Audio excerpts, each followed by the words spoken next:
Good evening, and welcome back to the Sleepy Economist. Tonight is an original lecture written for this channel, meant to connect the dots across history, explain the concepts from the ground up, and make the market economy feel like a real system you can finally see. So, if you've ever felt like markets are either glorified as magic or dismissed as evil, this episode is designed to replace the slogans with understanding. Let's begin. We're going to talk about something that's so present in your life that you almost never see it. It's everywhere, like gravity. It shapes where you live, what you eat, what you earn, what you can afford, what jobs exist, what technologies appear, what businesses survive, and what habits quietly become normal. It's a coordination system. It's not a person. It's not a committee. It's not an ideology. It's a way society answers one question over and over again, every day, millions of times. Who gets what, and how do we decide? That system is the market economy. Now, people carry around cartoon versions of the market economy. Some people treat it as sacred, like the market is always right, like it's nature itself, like it's freedom in pure form. Other people treat it as corrupt by definition, like it's always exploitation, always manipulation, always inequality. Both of those are incomplete. What we're going to do tonight is build a real understanding. The kind of understanding that lets you read history differently, interpret modern politics more calmly, and make sense of why the market economy is both astonishingly productive and perpetually controversial. We're going to treat this like a university lecture, but in a Sleepy Economist tone. That means we'll move slowly. We'll define concepts properly. We'll revisit and recap. We'll use historical examples. We'll do thought experiments, and we'll connect the dots in a way that flows. If you drift off halfway through, that's okay. The market economy will still be there when you wake up. But if you stay with me, I think you'll come away with something that feels like an upgrade to the way you see the world. Let's start at the foundation. A market economy is a system where goods and services are produced and exchanged primarily through voluntary transactions among private individuals, guided by prices and competition, rather than directed by a central authority issuing detailed commands. That's a clean sentence, but it contains a lot, so we're going to unpack it. There are two pillars that make a market economy possible. The first pillar is voluntary exchange. Voluntary exchange means you trade because you expect to be better off, and the other person trades because they expect to be better off. Both sides agree. That's the key. It sounds trivial, but it's one of the deepest mechanisms of cooperation humans have. Voluntary exchange is the opposite of taking. It's the opposite of command. It's the opposite of allocation by force. It's a relationship of consent. The second pillar is private property. Private property means individuals or private entities can own assets, land, tools, buildings, inventory, businesses, and that ownership is recognized and defended by social rules and institutions. Property is not just having stuff. Property is a legal and cultural structure that defines who has the right to use something, who can exclude others from it, who can sell it, and who receives the gains from improving it. And if you keep those two pillars in mind, voluntary exchange and private property, most of the market economy story becomes easier. Now, here are two clarifications that will prevent confusion later. First, a market economy does not mean no government. This is one of the most common misunderstandings. People imagine a market economy as a wild forest with no rules. But large-scale markets need rules. They need contract enforcement. They need standards. They need a currency system or at least recognized money. They need courts. They need definitions of fraud. They need policing of violence that would otherwise make trade impossible. Even in societies we call free market societies, government and institutions are usually doing a lot of work in the background. What varies is not whether government exists, but how deeply government directs production, controls prices, and overrides market allocation. Second, free markets are not the same thing as capitalism. Capitalism is primarily about ownership and organization of production. Under capitalism, private owners control capital, machines, factories, businesses, and hire labor for wages, aiming for profit. That's an ownership structure and a production structure. A free market is about exchange and allocation, how prices respond to supply and demand, how competition and consumer choice shape outcomes. You can have capitalism with heavy regulation and limited competition. You can have markets that are not capitalist in the modern corporate sense. And if you mix these up, you end up diagnosing problems incorrectly. Because sometimes people hate the market, but what they really hate is monopoly, or cronyism, or captured regulation, or the feeling that competition isn't real. Okay, with that groundwork, let's begin at the beginning. Because the market economy wasn't invented in one moment. It evolved. It emerged. It grew the way language grows. No one invented English. People used sounds, copied patterns, created slang, stabilized grammar over centuries. The market economy is similar. People trade, they imitate what works, they develop tools like money, they develop institutions like contracts, and later, economists show up and try to explain what just happened. So, let's go back to a world before money, because that's where you see the seed of the market economy most clearly. Imagine a small community, no coins, no bank accounts, no price tags. But humans are different skills, different temperaments, different resources, different circumstances. One person is good at making tools, another is good at hunting, another knows how to grow crops, another weaves fabric, another builds shelter, another has access to a resource, good clay, good stone, good timber. If every person tries to do everything alone, life stays small and harsh. Productivity stays low. Innovation stays slow. But if people specialize, output rises. The toolmaker becomes better at tools.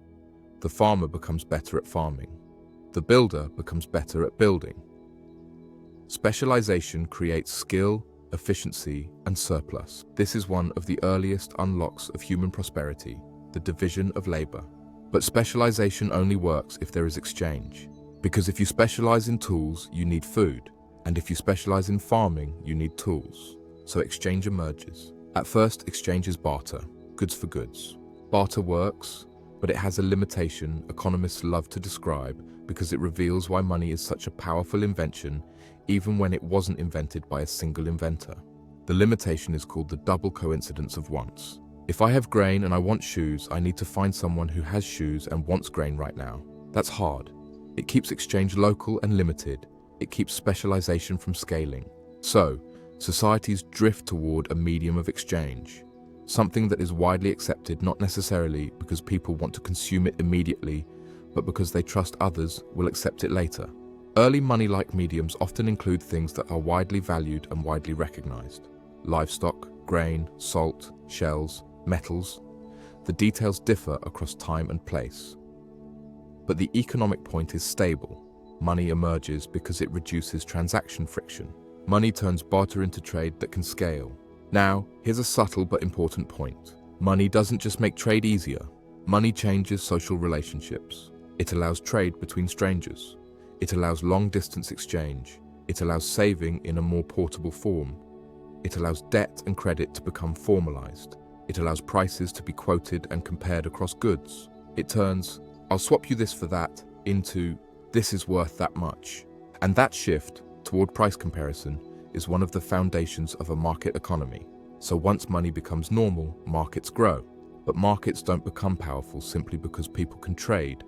Markets become powerful when trading becomes safe enough and predictable enough to include strangers, distance, and time.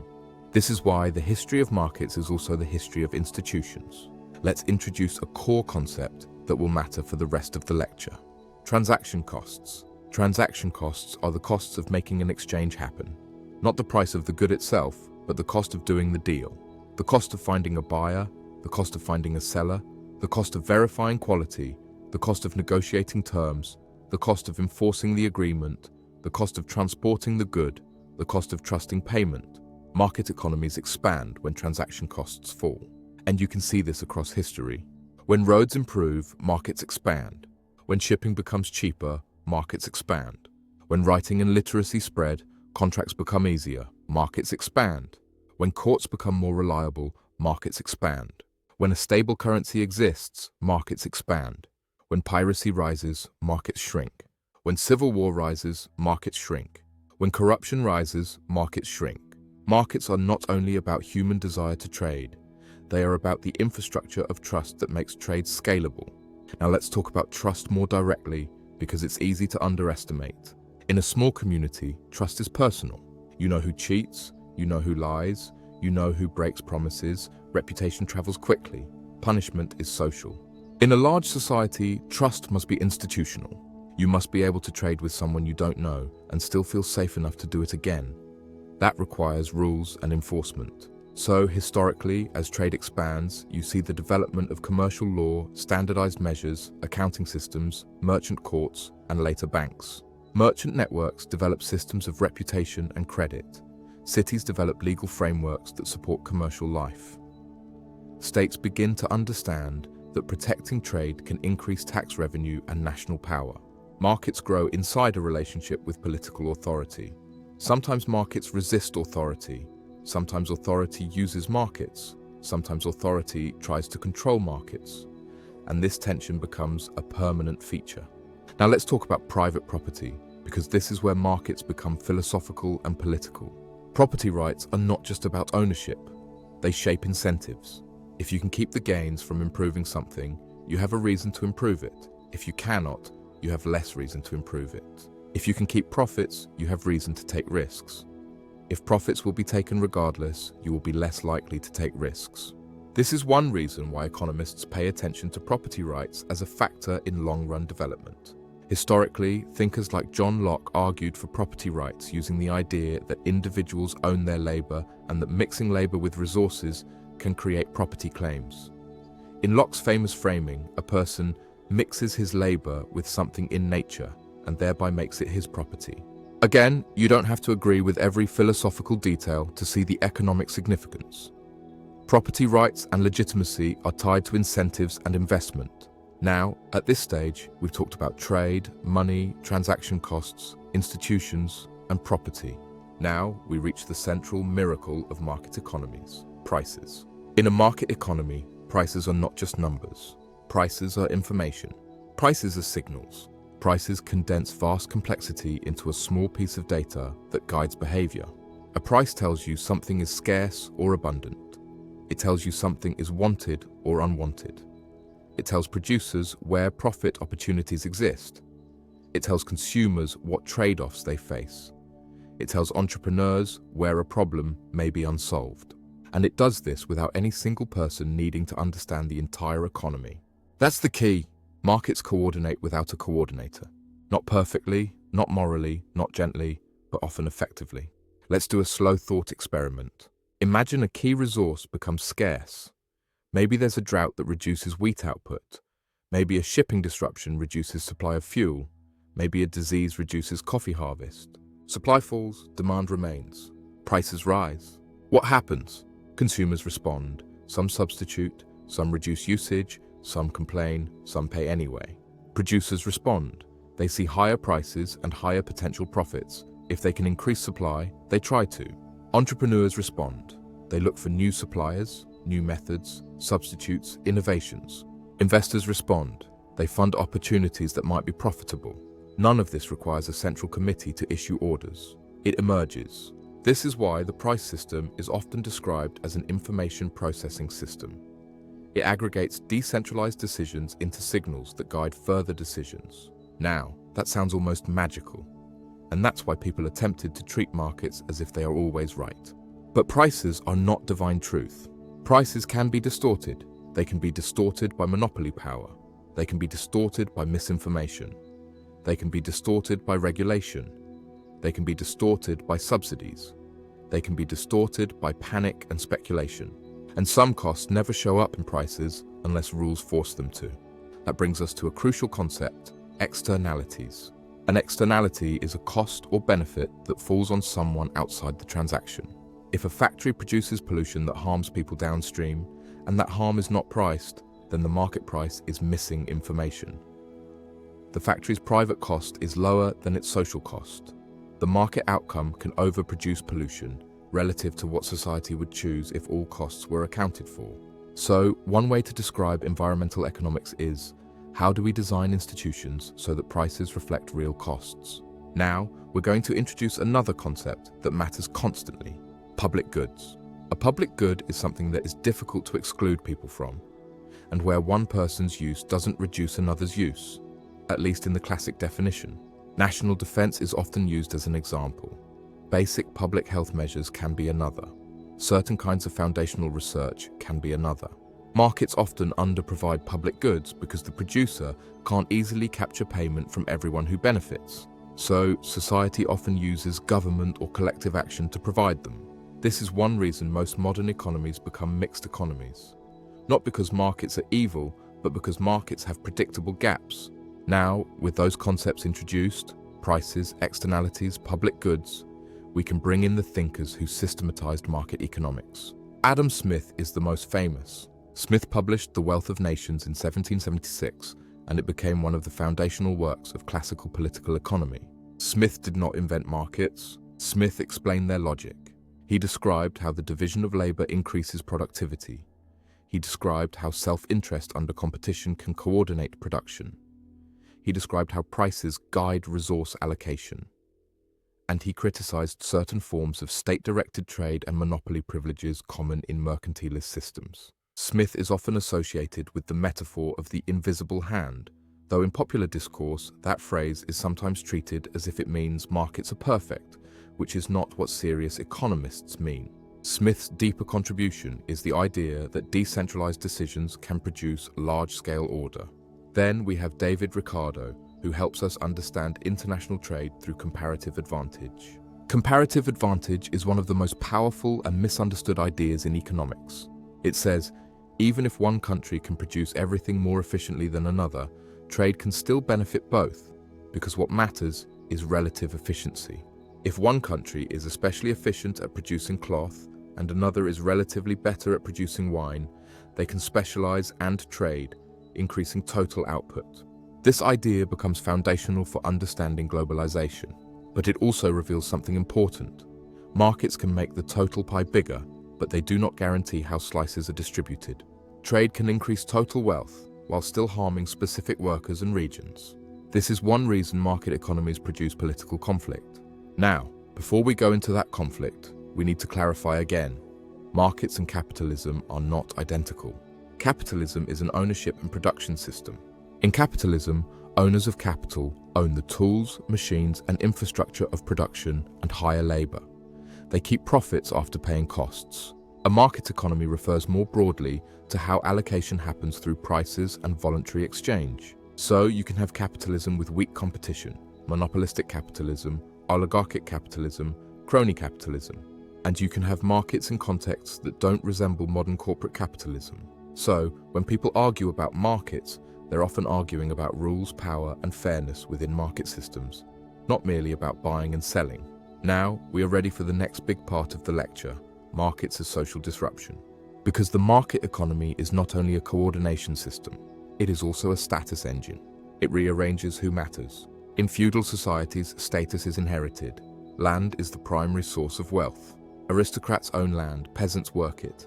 But as trade grows and markets deepen, merchants gain wealth, urban centers rise, finance develops, industry emerges. Power shifts. And power shifts create conflict. That conflict is not a bug. It's a predictable result of market dynamism.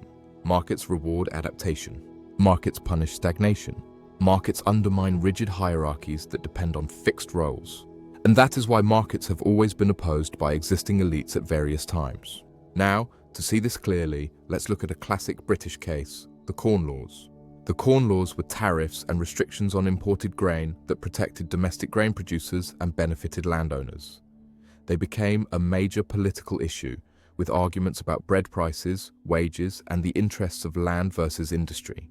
The Corn Laws were repealed in 1846 under Prime Minister Robert Peel, amid political conflict and the pressures of the Irish famine context. Now, I want you to slow down and see what's happening. This is not merely a story of good policy or bad policy. It's a story of political economy. Who benefits from high grain prices? Landowners and domestic producers. Who suffers from high grain prices? Urban workers who pay more for bread, industrial employers who face pressure for higher wages, consumers broadly. So, you get coalitions, you get lobbying, you get moral narratives. One side says protection is national stability and security. Another says protection is aristocratic extraction and unfairness, and the outcome reshapes politics. This is the market economy as a battleground over distribution. Now, let's bring in another iconic story, technology and the Luddites. The Luddite movement began in Nottingham and spread to other regions between 1811 and 1816, with peak activity often cited through 1817, involving textile workers opposing certain machinery they saw as threatening wages and labor practices. The Luddites are often caricatured as people who irrationally feared machines, but that's not the best reading. A better reading is, people resist when their livelihoods and bargaining power are threatened. Machines increase productivity. Productivity can lower prices for consumers, but it can also displace skilled labor. It can shift bargaining power from workers to owners. It can transform communities. This is a recurring theme in market economies: creative destruction. Creative destruction is the process by which new technologies and methods replace old ones, creating growth but also destruction of existing industries and jobs. If you understand creative destruction, you understand why market economies are dynamic. And you understand why they can feel cruel, because the system signals do not care about your personal history. A price signal does not care that you spent 20 years mastering a craft. A competition signal does not care that your town is built around one factory. A profit signal does not care that you have a mortgage. Signals are indifferent, and humans demand more than indifference. That's why market economies generate a constant tension between dynamism and stability. Now, before we move into planning and socialism and all that, I want to pause and do our first Sleepy Economist recap. Here is what we've built so far. Markets emerge from specialization and exchange. Money reduces friction. Institutions reduce transaction costs and make exchange safer. Property rights create incentives to invest and improve. Prices carry information that coordinates production and consumption. Markets create growth through specialization and innovation, but also create disruption through creative destruction. Political conflict emerges because market outcomes create winners and losers. Okay, now we are going to widen scope. Because the market economy isn't only about markets for goods, it's also about markets for capital. Capital markets allow saving and investment to connect at scale. They allow large projects to be funded, they allow risk to be shared, and they also allow speculation and bubbles. So, we're going to talk about financial markets, not as a separate subject, but as part of the market economy's evolution. One of the most historically significant developments here is the rise of joint stock companies and secondary markets for shares. The Dutch East India Company, the VOC, was established on 20 March 1602 as a chartered trading company and early joint stock company, with shares that could be bought and sold, contributing to the development of securities trading in Amsterdam. This is a turning point because it shows a new form of economic organization, pooling capital from many investors into a single enterprise that can fund voyages, trade networks, infrastructure, and large-scale operations. It also creates a new social phenomenon, people buying and selling claims on future profits. Once you have that, you can have booms driven by expectations, not only by fundamentals. This leads us into bubbles. Tulip mania is an early famous example. Contract prices for tulip bulbs surged and then collapsed dramatically in February 1637. The South Sea bubble is another iconic example.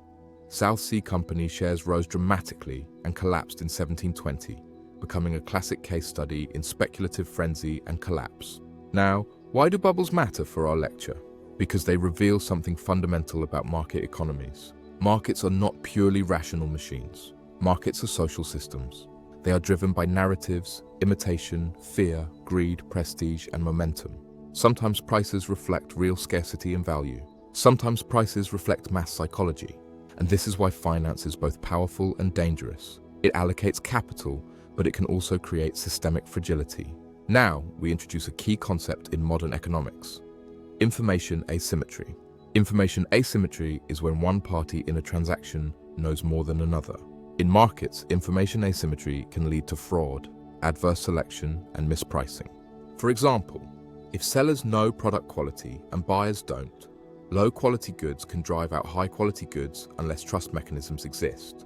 This is why markets require institutions, standards, reputation systems, regulation, auditing, and enforcement. The market economy is not a natural utopia. It's an institutional achievement. Now, let's talk about banking and credit more explicitly, because credit is one of the engines of market expansion. When credit exists, people can invest before they have savings. Merchants can finance voyages. Businesses can expand capacity. households can smooth consumption. But credit also introduces fragility, because debt must be repaid. If expectations fail, defaults rise. And defaults can trigger cascades. Historically, merchant banking expands significantly in late medieval and Renaissance Europe. A famous example is the Medici Bank, founded in 1397, which became highly influential in European finance during its prime.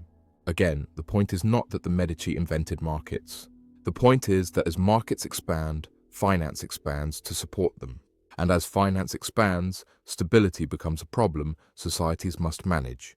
Now, before we move into the modern clash between planning and markets, we need to address mercantilism, because it sits between early trade systems and modern market ideology.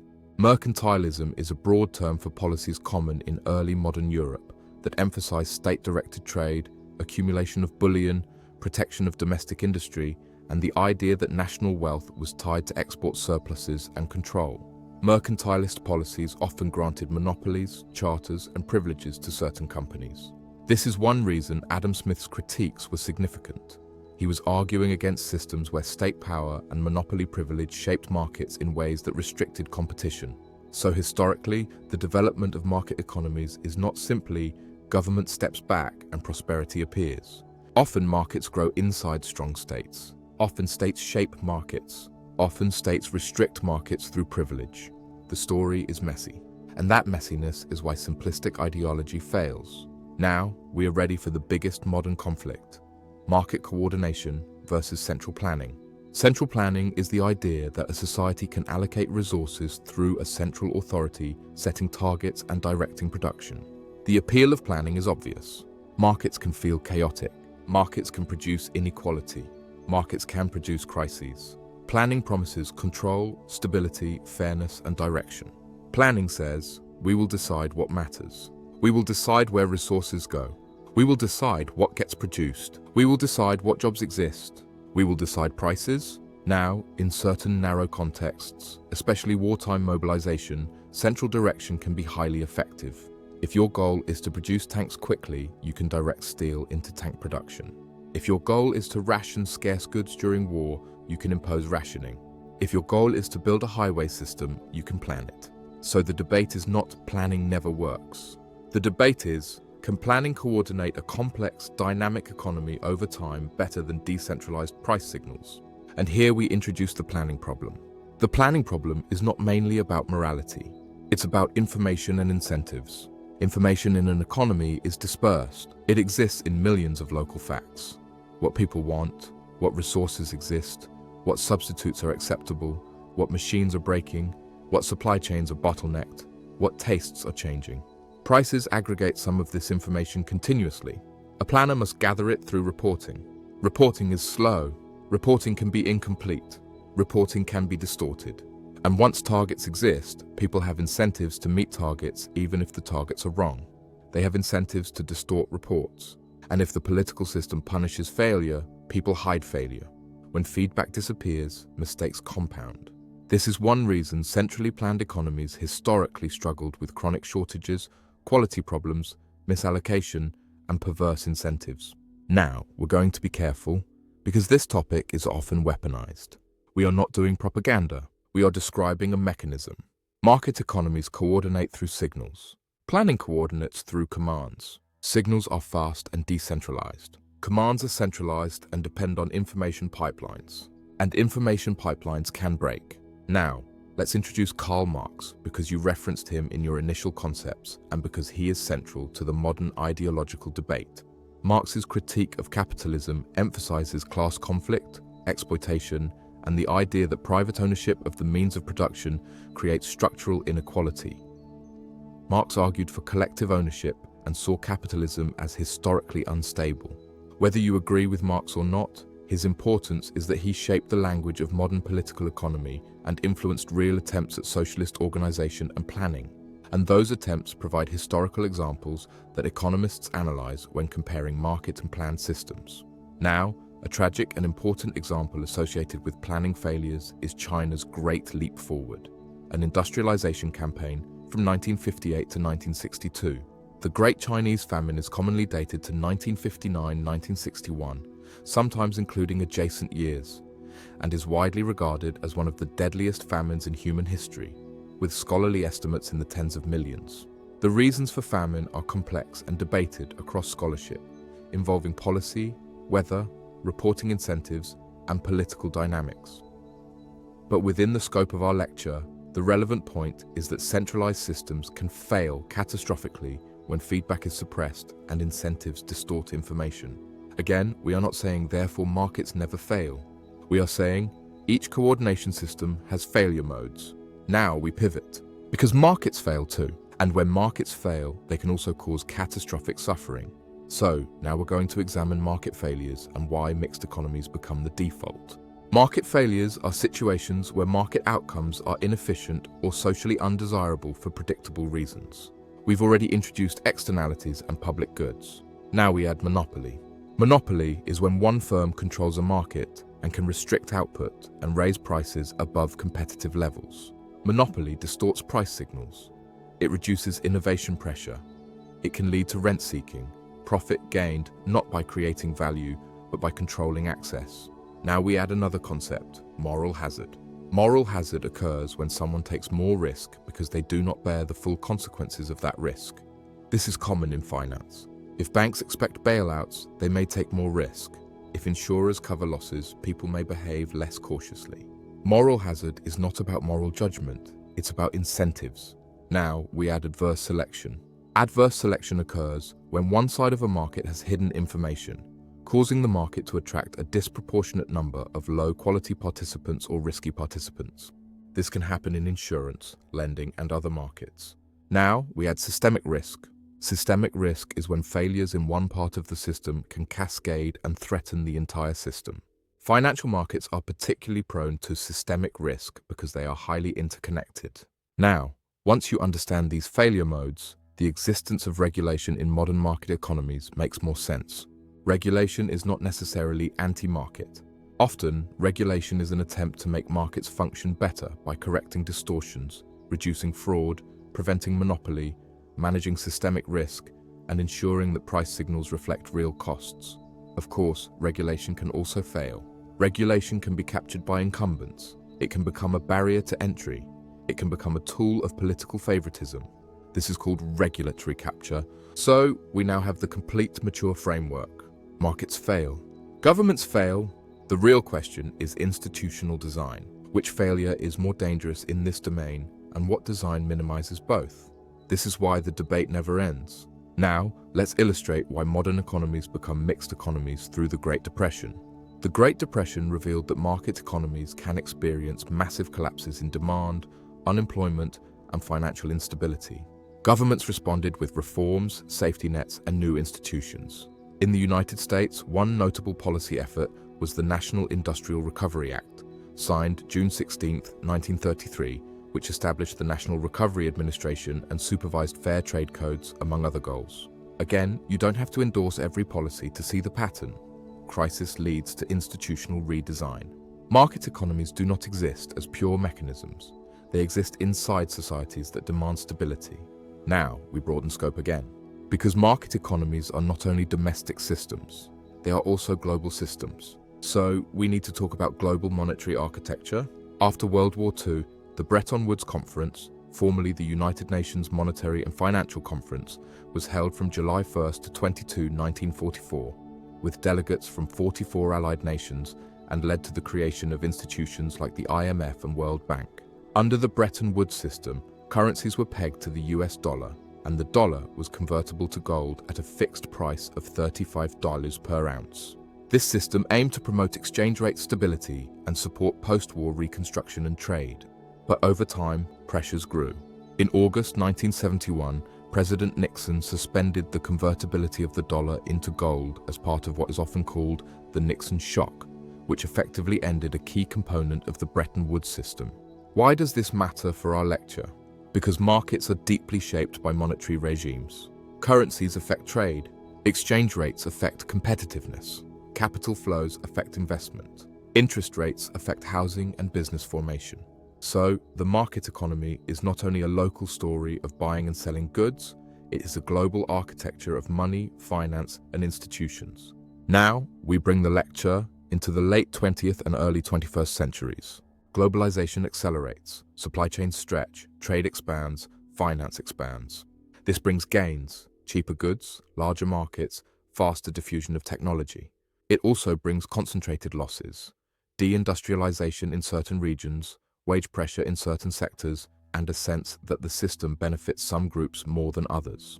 And that sense feeds politics. Now, we arrive at the modern teaching example of market failure, the 2008 global financial crisis.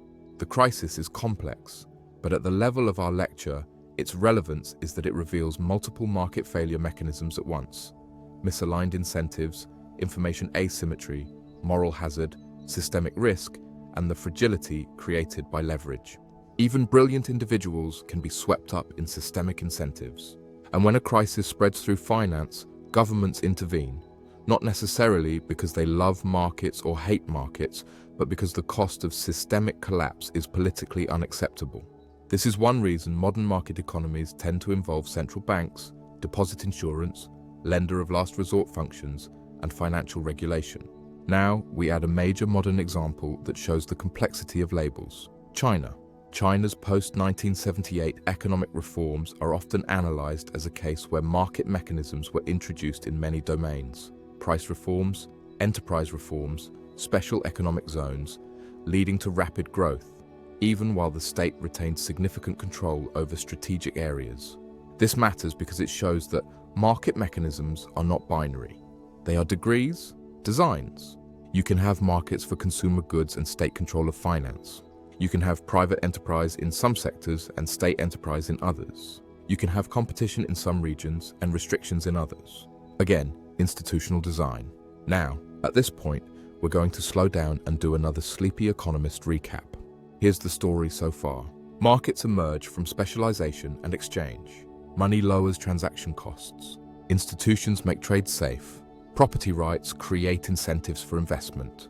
Prices coordinate production and consumption through signals. Markets create growth but also disruption. Capital markets scale investment but can create bubbles and systemic risk. Planning aims to replace signals with commands but faces information and incentive problems. Markets fail in predictable ways. Governments fail in predictable ways. Mixed economies emerge as societies try to manage both. Now, we shift into the deep structure of market economies. How competition acts as a discovery process. Competition is often described as ruthless, and it can be.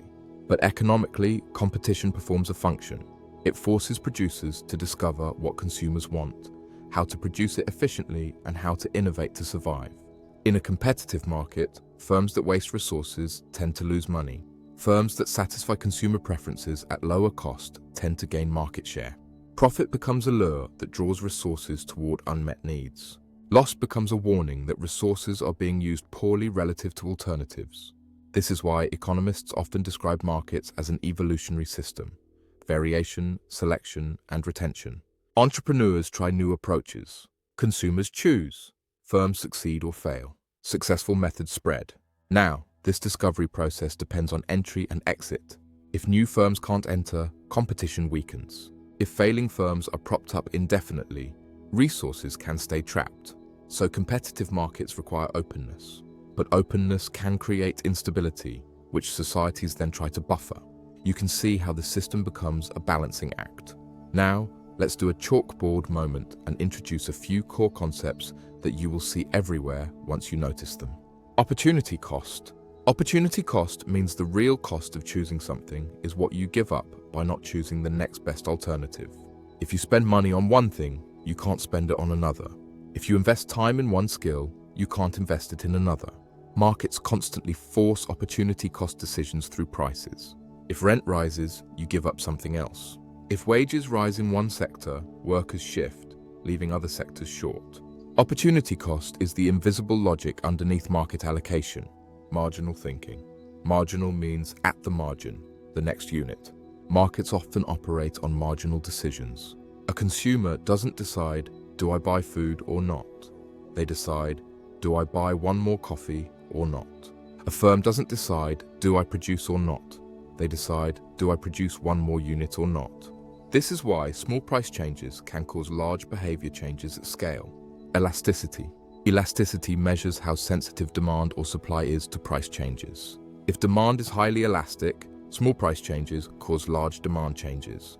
If demand is inelastic, price changes cause smaller demand changes.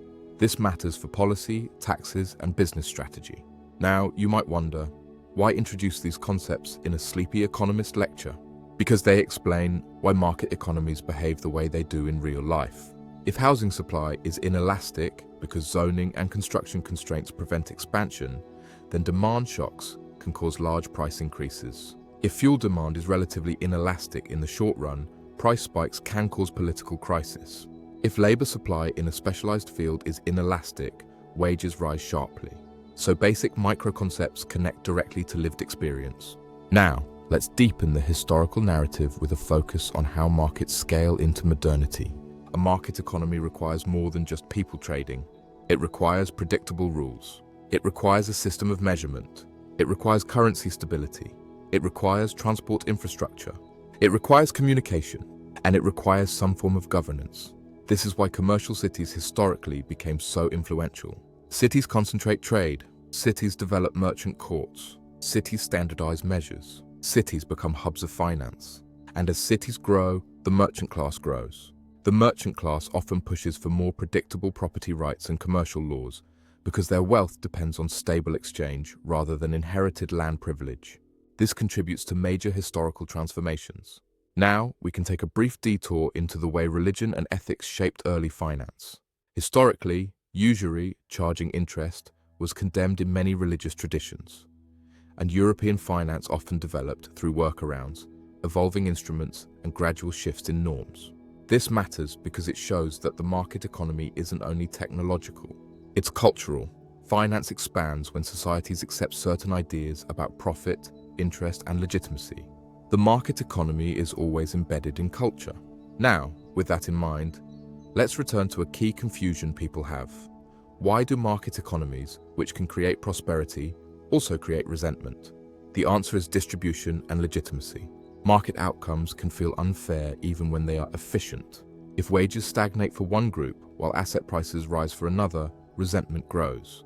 If the gains from globalization accrue to certain sectors while others decline, resentment grows. If people believe success comes from political connections rather than competition, resentment grows. Markets require legitimacy. Legitimacy means people accept the rules as fair enough to participate. When legitimacy collapses, people demand protection, control, or radical change. This is why market economies are always politically fragile. Now, here is where Dickens becomes relevant. Though your question earlier was separate, literature often captures the lived experience of economic structures.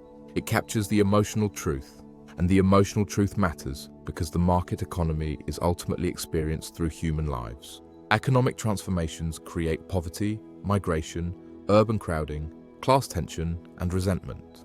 Those conditions shape revolutions, reforms, and backlash.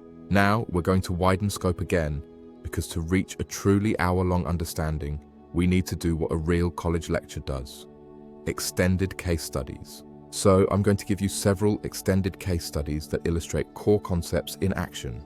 Case study 1. The Corn Laws as a lesson in political economy. When food prices are high, life becomes unstable. Bread is not a luxury, it's survival. So grain prices become political. The Corn Laws restricted grain imports and protected domestic producers. That benefited landowners. But it raised food costs for urban workers and consumers. Those higher costs created pressure for higher wages, which affected industrial profits. So, a policy that looks like support domestic agriculture becomes a complex conflict among classes and sectors. The Anti-Corn Law League becomes a major political force. Arguments about free trade versus protection become moralized. And repeal becomes not just economic reform, but a political earthquake, contributing to divisions within parties. This case study teaches you that market policy is never just technical. It is always about who wins and who loses. Case study 2. The Luddites as a lesson in creative destruction. When technology changes production methods, the economy becomes more productive. But productivity gains do not automatically translate into stable lives for displaced workers. A worker can be in the way of progress, not because they are bad, but because the system now values their skill less. The Luddite movement shows early industrial Britain grappling with these shifts. Machine breaking is not just anti-tech irrationality. It's a desperate bargaining tactic in a world with weak social safety nets. This case study teaches you that market economies can be efficient and socially destabilizing at the same time. Case study 3. The VOC and early capital markets as a lesson in scaling. The VOC shows how joint stock structures pool capital for large ventures. That pooling increases capacity for trade, colonization, and empire building. It also creates early securities markets where claims on profits can be bought and sold. This case study teaches you that market economies expand not only through consumer trade, but through capital allocation. Case study 4. Tulip mania and the South Sea bubble as lessons in psychology and incentives. Markets are not purely rational. They are driven by social contagion. When everyone believes prices will rise, prices can rise simply because people buy. When confidence breaks, prices collapse. This is not an ancient curiosity. It repeats in railways, dot-coms, housing booms, and sometimes in modern speculative assets. This case study teaches you that market signals can sometimes become noise, and that financial markets need institutional safeguards. Case study 5. Bretton Woods and the Nixon shock as lessons in global market architecture. The Bretton Woods system shows an attempt to build global stability after war. The Nixon shock shows the breakdown of a fixed convertibility promise under pressure. This case study teaches you that market economies rely on monetary regimes and that global finance is not a natural fact. It's a political arrangement. Case study 6. The Great Leap Forward and the Great Chinese Famine as lessons in planning failure modes. When feedback is distorted and targets are coerced, the system can lose reality. When reality is lost, human suffering can become enormous.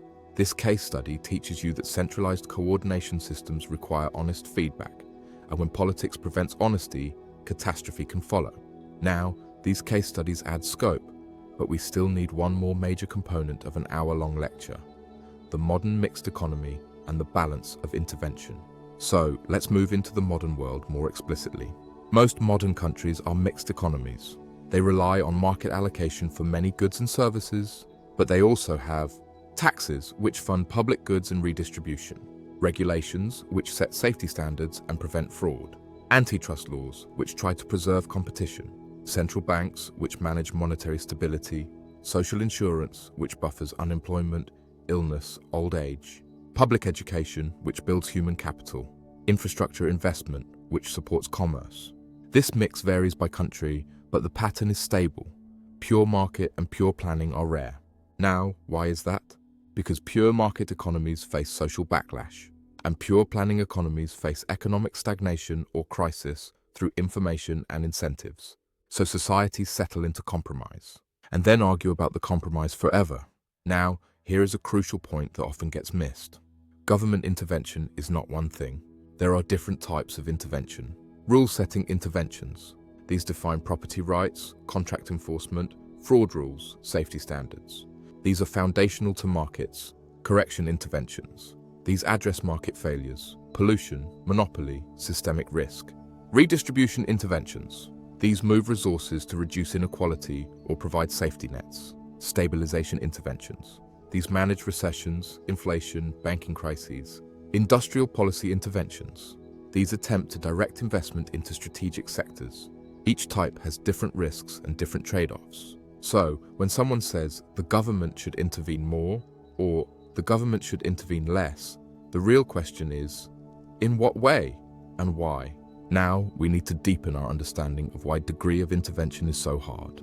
Because interventions can have unintended consequences. Price controls can create shortages if prices are forced below equilibrium. Rent controls can reduce housing supply if developers exit. Subsidies can create dependency and misallocation. Regulations can be captured by incumbents and become barriers to entry. So every intervention is a design problem.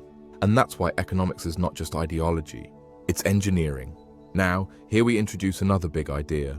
Institutions matter more than slogans. Markets require institutions, and the quality of institutions determines outcomes. A market economy with corrupt courts, weak property rights, and captured regulation will not behave like an ideal textbook market. A mixed economy with effective governance and fair rule enforcement can outperform a free market with crony privilege. So, if you want the most useful mental model, it's this. The market economy is a powerful engine, but it runs on institutional fuel. Now we bring in the modern problem of monopoly and platform economies. In many modern markets, network effects create natural concentration. A platform becomes more valuable as more people use it. This can lead to winner-take-most outcomes. That challenges the classical ideal of many small competing firms. So, modern antitrust and regulation become central to maintaining competition. This is not an anti-market move. It can be pro-market in the deeper sense, preserving competitive discovery. Now, we introduce the modern labor market and bargaining power. Market economies allocate labor through wages and opportunities. But labor markets are not always perfectly competitive. Workers have moving costs. They have skill specificity. They have local constraints. Employers can have local monopsony power, meaning fewer employers compete for labor in a region or sector, giving employers wage-setting power. So wages are not purely what you deserve. They are outcomes of bargaining power, institutions, mobility, and competition. This is why unions, labor laws, minimum wage laws, and social insurance matter. They shape bargaining power. Now, a truly complete lecture should address capitalism's internal dynamics. Capitalism tends toward capital accumulation. Profits can be reinvested. Firms can grow. Capital can concentrate. This can create innovation and productivity, but also concentration of power. This is one reason periodic antitrust and redistribution debates are persistent. The market economy is not static. It evolves toward new structures. Now we address the modern macroeconomy, business cycles. Market economies tend to experience cycles, booms and busts. Some of this is driven by investment cycles, some by credit cycles, some by expectation shifts, some by supply shocks. Central banks attempt to stabilize cycles through monetary policy, interest rates, and liquidity. Governments attempt to stabilize through fiscal policy, spending, and taxation. Again, these interventions have trade-offs. Too little stabilization can lead to deep recession. Too much can fuel inflation or asset bubbles. So the mixed economy becomes a balancing act. Now, we need to talk about inflation because it's a major modern conflict zone. Inflation is not just rising prices. Inflation is a redistribution mechanism. It affects debtors and creditors differently. It affects wages and savings differently. It affects those with assets differently than those without. This is why inflation becomes political, not only economic. And it's why monetary policy can become a legitimacy issue. Now, let's revisit one of our earlier concepts. Prices as signals. Inflation distorts signals. If all prices rise, it becomes harder to interpret scarcity signals. If relative prices change rapidly, planning becomes harder for households and firms. So stable money supports market function. This is one reason central banks exist. Now we add another modern pressure: housing. Housing is a critical market because it's both a basic need and an asset. In many places, supply is constrained by zoning and construction limitations, so demand shocks can translate into price spikes. High housing costs reshape labor markets, fertility decisions, migration, and political resentment. Housing markets show the conflict between local control and market allocation. Homeowners often want scarcity to preserve asset value. Renters want abundance to lower prices. Again, political economy. Now we add climate. Climate is the externality problem at planetary scale. Markets do not automatically price carbon emissions unless institutions force it. So, climate policy becomes an attempt to redesign market signals to reflect real costs. This is why climate economics is deeply political. Costs are immediate, benefits are long-term, winners and losers are clear. Now we add AI and automation. This is the modern version of the Luddite problem. Automation raises productivity, but it can displace workers. The key question becomes, who captures the gains from productivity? If gains flow mostly to capital owners, inequality rises. If gains are shared through wages, taxes, or social policy, stability is preserved. So, the future of market economies depends on distribution and legitimacy. Now, at this point, we can do our final Sleepy Economist recap, the kind you'd do near the end of a lecture to make sure students leave with the structure in their heads. A market economy is built on voluntary exchange and private property. It emerged gradually through trade, money, and institutions that reduced transaction costs. Prices are signals that coordinate decentralized decisions. Markets create growth through specialization, innovation, and competition as discovery. Markets also create disruption through creative destruction. Financial markets scale investment, but can create bubbles and systemic risk. Central planning aims to replace signals with commands, but faces information and incentive problems. Markets fail through externalities, public goods, monopoly, information asymmetry, and instability. Governments fail through capture, corruption, rigidity, and unintended consequences. Modern societies become mixed economies because pure forms are unstable. The ongoing debate is not market or state, but institutional design. How to harness market dynamism while minimizing harm and preserving legitimacy. Now, we close the lecture on a more philosophical note, because it fits the Sleepy Economist style and because it captures what people feel about this topic. The market economy is not a machine built by one mind. It is an emergent architecture built from millions of interactions. It is a language of prices. It is a nervous system of signals. It is a battlefield of interests. It is a generator of prosperity and resentment. It is never finished. It evolves. It destabilizes old orders and creates new ones. And because it is embedded in human lives, it is always contested. So, if you ever wonder why the debate never ends, why people keep arguing about capitalism, markets, socialism, intervention, fairness, freedom, the answer is simple. They are arguing about how society should allocate life itself. Time, labor, land, capital, opportunity. And there is no final perfect answer. There is only design. There is only trade-off. There is only the continuous negotiation between dynamism and stability, between efficiency and legitimacy, between what markets do well and what humans demand anyway. That is the market economy, the invisible architecture of modern life. And if you listen carefully as you drift off tonight, you can almost hear it. The soft pressure of incentives, the quiet hum of prices, the distant motion of millions of decisions, coordinating without permission. End of part 1. Part 2. Free markets, capitalism, socialism, the great confusion, and the real trade-offs. Now that we've built the foundation in part 1, voluntary exchange, private property, prices as signals, part 2 is where we clean up the vocabulary that causes nearly every modern economic argument to collapse. Because most debates you hear are not actually debates about mechanisms. They're debates about labels. One person says capitalism and means innovation and freedom. Another says capitalism and means exploitation and rigging. One person says socialism and means the Soviet Union. Another says socialism and means public healthcare. One person says free markets and means no rules.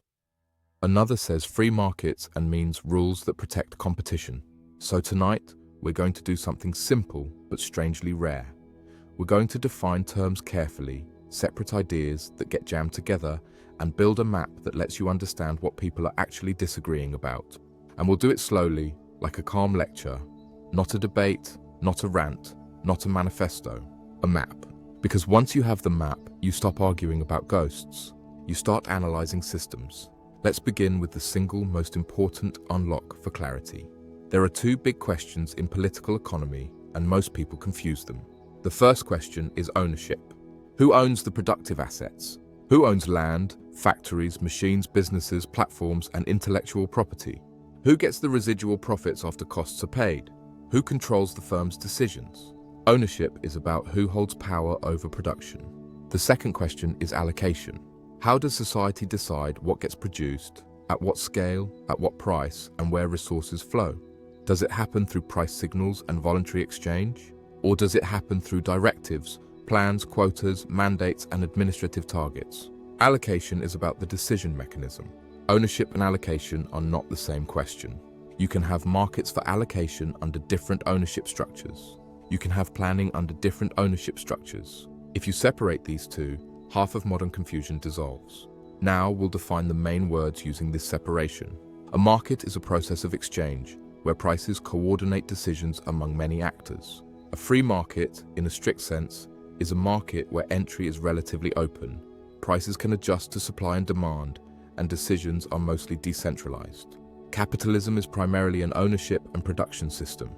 Productive assets are privately owned. Firms organize production for profit. Wage labor is common. Socialism, in its classical sense, is primarily an ownership system. The means of production are socially owned by the state, by workers, or by society, rather than owned by a private capitalist class. And then there is planning. Central planning is an allocation system. Major production decisions are made through administrative directives rather than price signals. So capitalism is not identical to markets. Socialism is not identical to planning. And government involvement is not identical to socialism. Now, because humans don't naturally think in definitions, we're going to build a mental picture. Imagine a grid. On one axis, allocation, markets and prices on one side, planning and commands on the other. On the other axis, ownership, private ownership on one side, social ownership on the other. Real societies sit in different places on this grid. A typical liberal market economy sits in the markets and private region.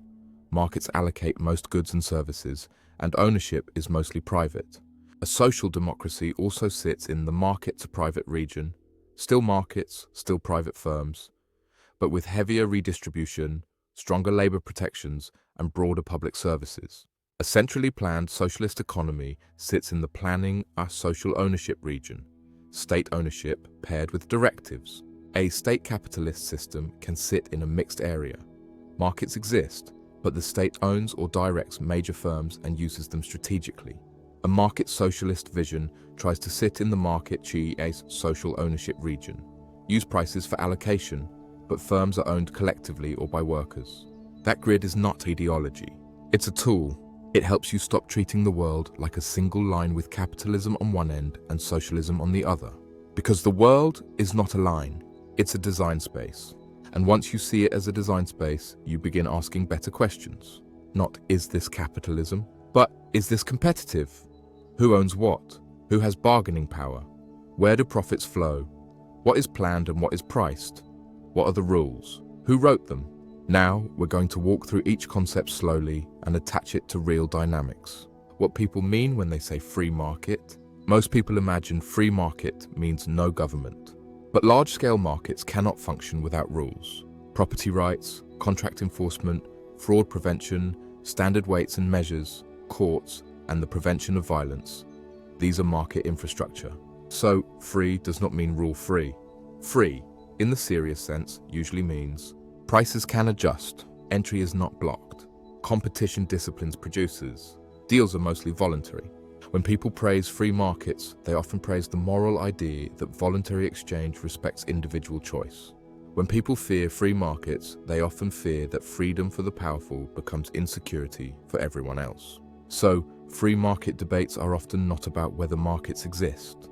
They are about whether competition is real and whether the rules preserve legitimacy.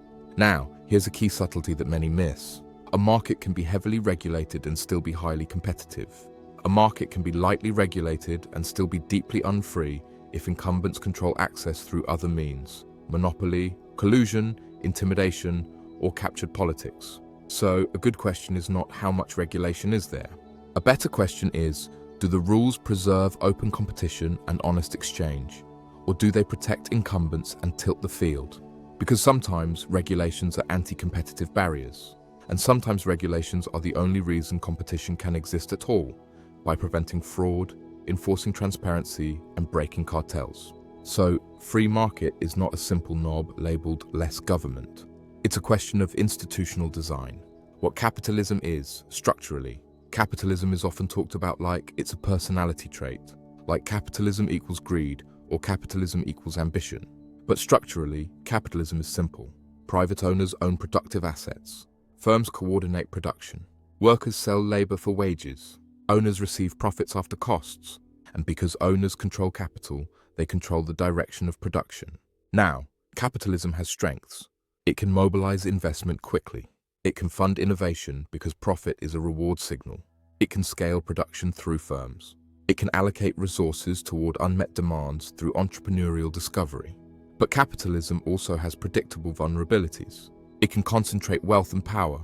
It can weaken labor bargaining power in certain conditions. It can externalize costs, like pollution, if rules don't price them. It can drift toward monopoly or oligopoly if competition is not maintained.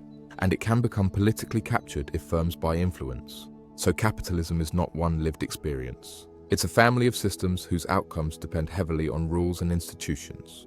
In one version of capitalism, competition is fierce, entry is open, and innovation is constant. In another version, a small group of firms dominate, entry is blocked, and profits come from gatekeeping rather than value creation. Both get called capitalism, but they are different animals. What socialism is, structurally, socialism is also talked about like a mood. But structurally, socialism is about changing ownership claims. Instead of private capital owners controlling productive assets and receiving profits, productive assets are owned socially, by the state, by workers, by cooperatives, or by broader public ownership. The goal, in most socialist visions, is to remove the capitalist profit claim as a class privilege and replace it with some form of democratic or collective control and distribution. Now, socialism does not automatically mean central planning in every possible design. In the 20th century, many socialist projects were heavily state-owned and centrally planned. That historical fact shapes the word's meaning for many people.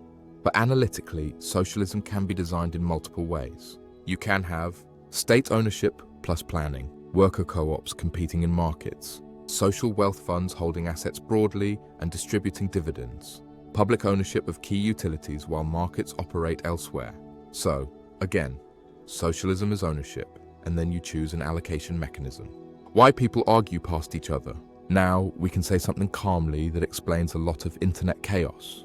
When one person argues against capitalism, they might be arguing against monopoly power, cronyism, captured politics, inequality, job insecurity, environmental damage, financial crises. When another person defends capitalism, they might be defending innovation, consumer choice, entrepreneurship, economic growth, escaping poverty through development, freedom from state coercion. So, they are not arguing about the same object.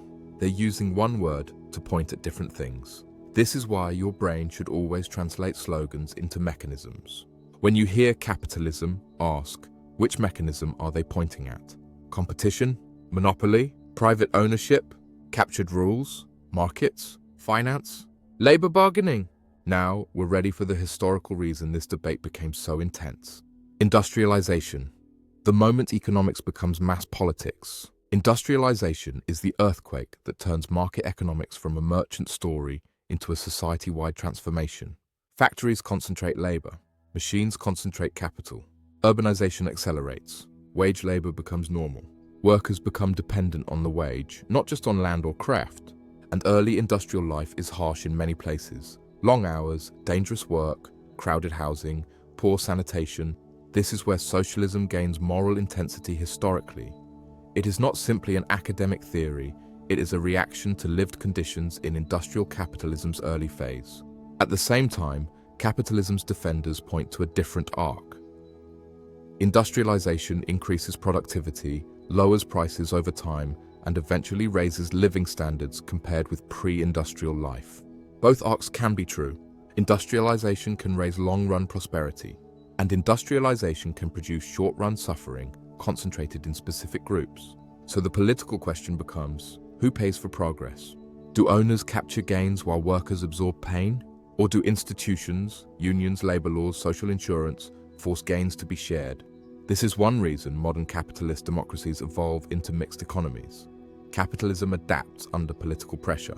Now, we introduce the intellectual fork that dominates modern thinking: Marx, Keynes, and Hayek.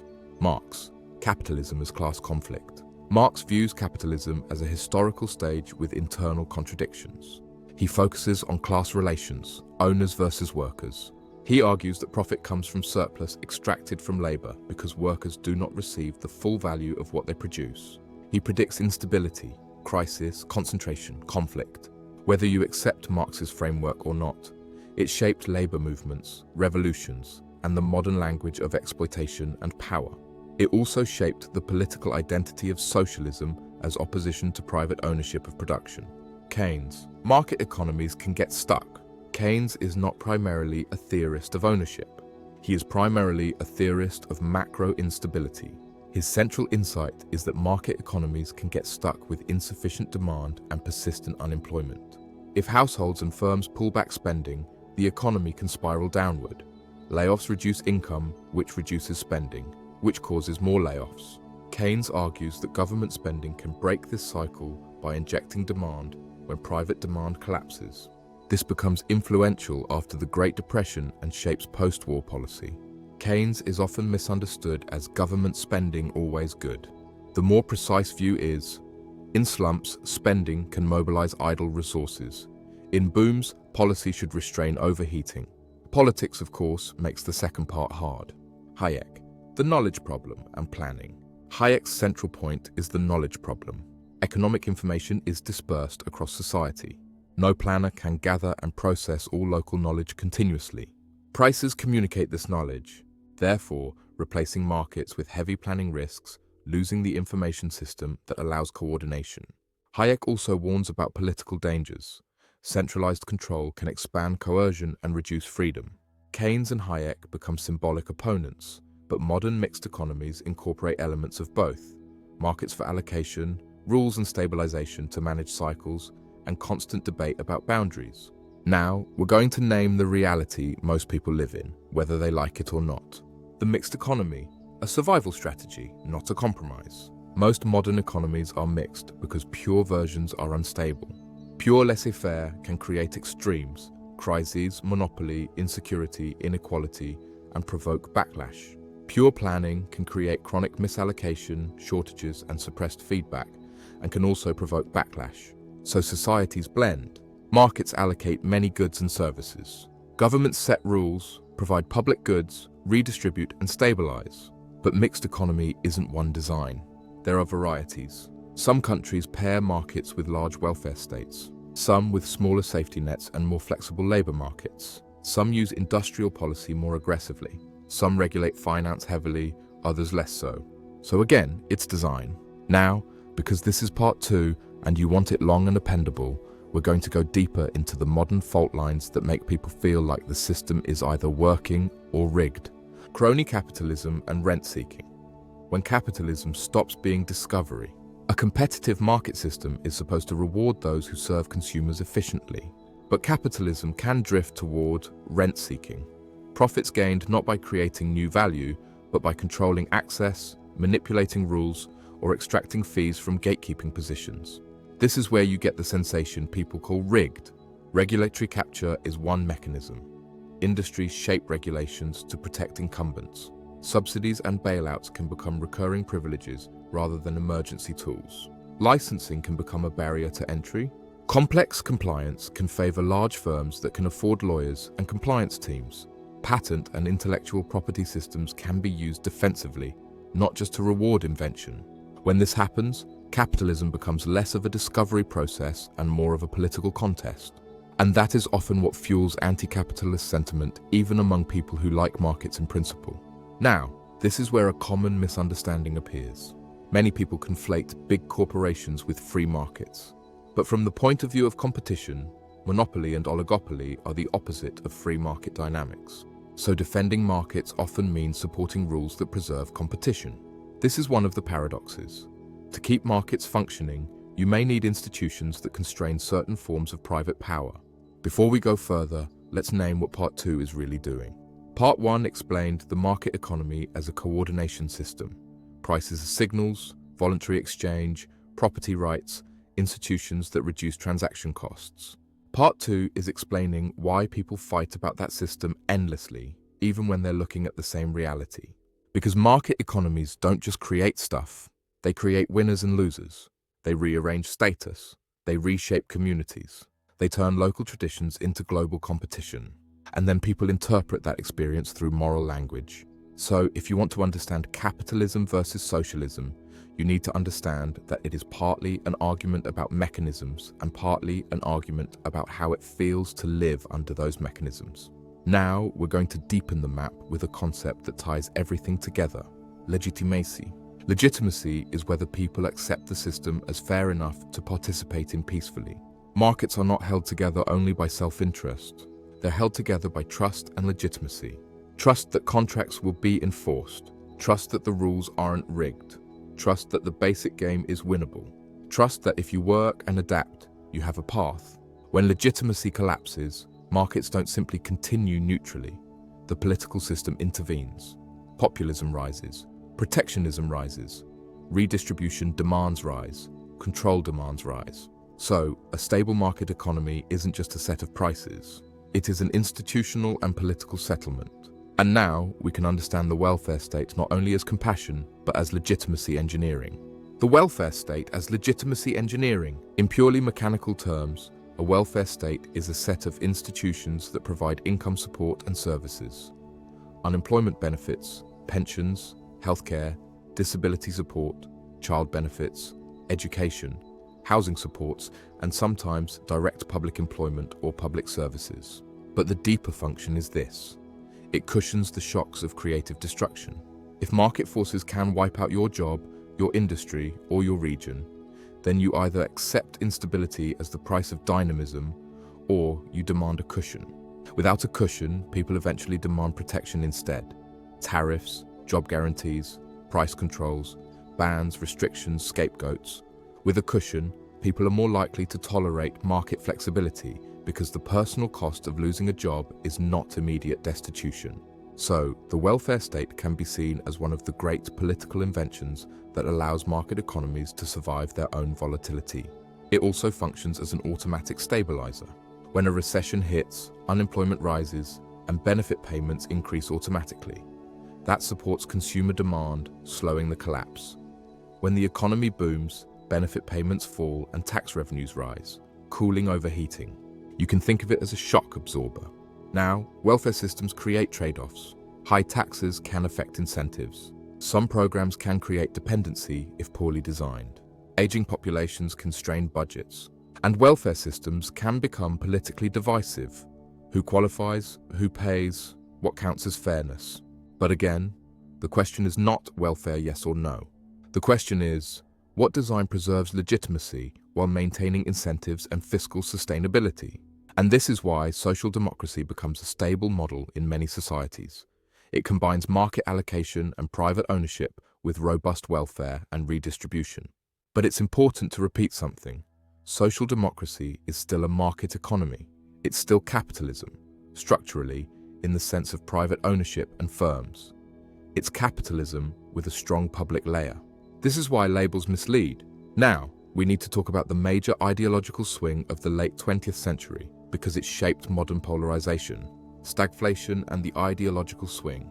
For decades after World War II, many market economies used policy ideas influenced by Keynesian thinking, manage demand, target full employment, expand welfare systems, regulate certain sectors, and maintain national economic strategies. Then, the 1970s brought stagflation, high inflation with weak growth and high unemployment in many places. This challenged simplistic demand management narratives. Inflation became a political crisis. Real wages were squeezed. Confidence in government's ability to manage the economy weakened. In response, many countries shifted emphasis. Central banks became more focused on controlling inflation. Deregulation expanded in certain industries. Privatization occurred in some cases. Markets were trusted more, governments less. This shift is sometimes summarized under the term neoliberalism, though that word is often used as a catch-all insult rather than a precise category. The important point for our lecture is not the label. The important point is that the balance in the mixed economy moved, and that shift helped produce some real outcomes. Greater global integration, lower inflation over time in many places, strong innovation in some sectors, but also, in many contexts, weakened labor, bargaining power, greater inequality, and increased financialization. Those outcomes became the fuel of modern political conflict. Now, we introduce financialization because it matters deeply for how capitalism feels. Financialization. When the economy starts to feel like a balance sheet. Financialization is the idea that finance grows as a share of the economy and financial logics expand into other areas of life. More profits come from financial activities. More households experience the economy through debt and asset prices. More businesses focus on shareholder value. More political attention goes toward markets and interest rates. Now, finance is not inherently bad. Finance is the circulatory system of investment. But when finance becomes too large or too fragile, it can dominate the economy and create systemic risk. This is why 2008 is such a defining event. So now we're going to do a longer, slower 2008 section than part 1. Not because we want drama, but because it is the perfect demonstration of how market failures, government backstops, moral hazard, and legitimacy interact. 2008 as a lecture on system design, a housing boom developed over years. Housing prices rose steadily, creating an expectation that housing was a safe asset. When an asset rises for a long time, people begin to treat it as normal. The risk fades in the mind. Credit expanded. Mortgages became easier to obtain. Then the mortgage market changed structure. Loans that once might have stayed on a bank's balance sheet were increasingly originated and then packaged and sold as mortgage-backed securities. At first, this sounds efficient. Pooling loans and selling them spreads risk across many investors rather than concentrating it in one lender. In principle, that can lower borrowing costs and increase access to credit. But this structure introduces a core incentive problem. If you originate a loan and then sell it, you may not bear the long-term risk. That means your incentive is to increase volume, not necessarily quality. This is the principal-agent problem in finance. The originator becomes an agent. The investor is the principal. If the agent is rewarded for volume and short-term performance, quality can degrade. Then add complexity. Securities were layered into tranches. Different slices had different risk levels. In principle, tranching can allocate risk to those willing to bear it. In practice, complexity can obscure risk. Now add information asymmetry. Many buyers of complex products may not fully understand the underlying loan quality. Now add ratings and models. Ratings created confidence. Models assumed certain patterns of housing price behavior. But models are only as good as their assumptions, and when assumptions break, the system breaks. Now add leverage. Leverage is borrowing to amplify returns. Leverage makes profits larger in good times and losses larger in bad times. Leverage makes institutions fragile. Even small losses can wipe out capital if leverage is high. Now add liquidity structures. Many financial institutions rely on short-term funding, borrowing overnight, or for short maturities to fund long-term assets. This is like a bank-run risk built into the architecture. If lenders refuse to roll over short-term funding, an institution can collapse even if its long-term assets are not fully worthless. Now the shock arrives. Housing prices stop rising. Defaults rise. The market begins to question the value of mortgage-backed assets. Once value becomes uncertain, trust collapses. Once trust collapses, liquidity disappears. Once liquidity disappears, institutions that depend on short-term funding face runs.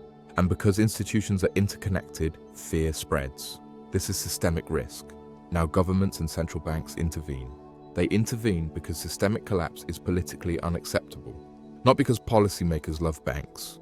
Because the cost of collapse would be mass unemployment, destroyed savings, frozen commerce. So the state becomes the backstop. And here is the moral hazard loop. If institutions expect rescue in crisis, they may take more risk in the future. If institutions do not expect rescue, crises may be sharper and more destructive. So, policy is a constant attempt to design rules that prevent catastrophic risk-taking while keeping investment and innovation alive. Now, why does 2008 matter for capitalism versus socialism debates? Because it created a legitimacy shock. Many people experienced the crisis like this. The financial system took risks. The system collapsed. The public paid the cost through unemployment and austerity. The system was rescued. And then, in many places, asset prices recovered faster than wages. So it felt like the rules protected certain classes more than others. Whether or not every detail of that feeling is accurate in every country, the feeling matters. Legitimacy is perception as much as reality. And this is why 2008 still reverberates in politics. It fueled distrust. It fueled populism. It fueled hostility toward elites. It made capitalism feel like a rigged casino rather than a competitive discovery process. Now, we pivot to the modern economy's most important structural shift: platform power and network effects. Platform capitalism and network effects. When competition stops looking like competition. In many classic markets, competition works like this. Many producers exist. Consumers choose. Firms that satisfy consumers at lower cost grow. Firms that waste resources shrink. Entry is possible. Exit happens. Competition is a discipline. But in platform markets, network effects can change the structure. A network effect means the product becomes more valuable as more people use it. A social network is the obvious example. A platform with few users is less useful than one with everyone you know. Payments networks work similarly. Marketplaces can work similarly. Buyers attract sellers, sellers attract buyers. Operating systems can work similarly. Users attract developers, developers attract users.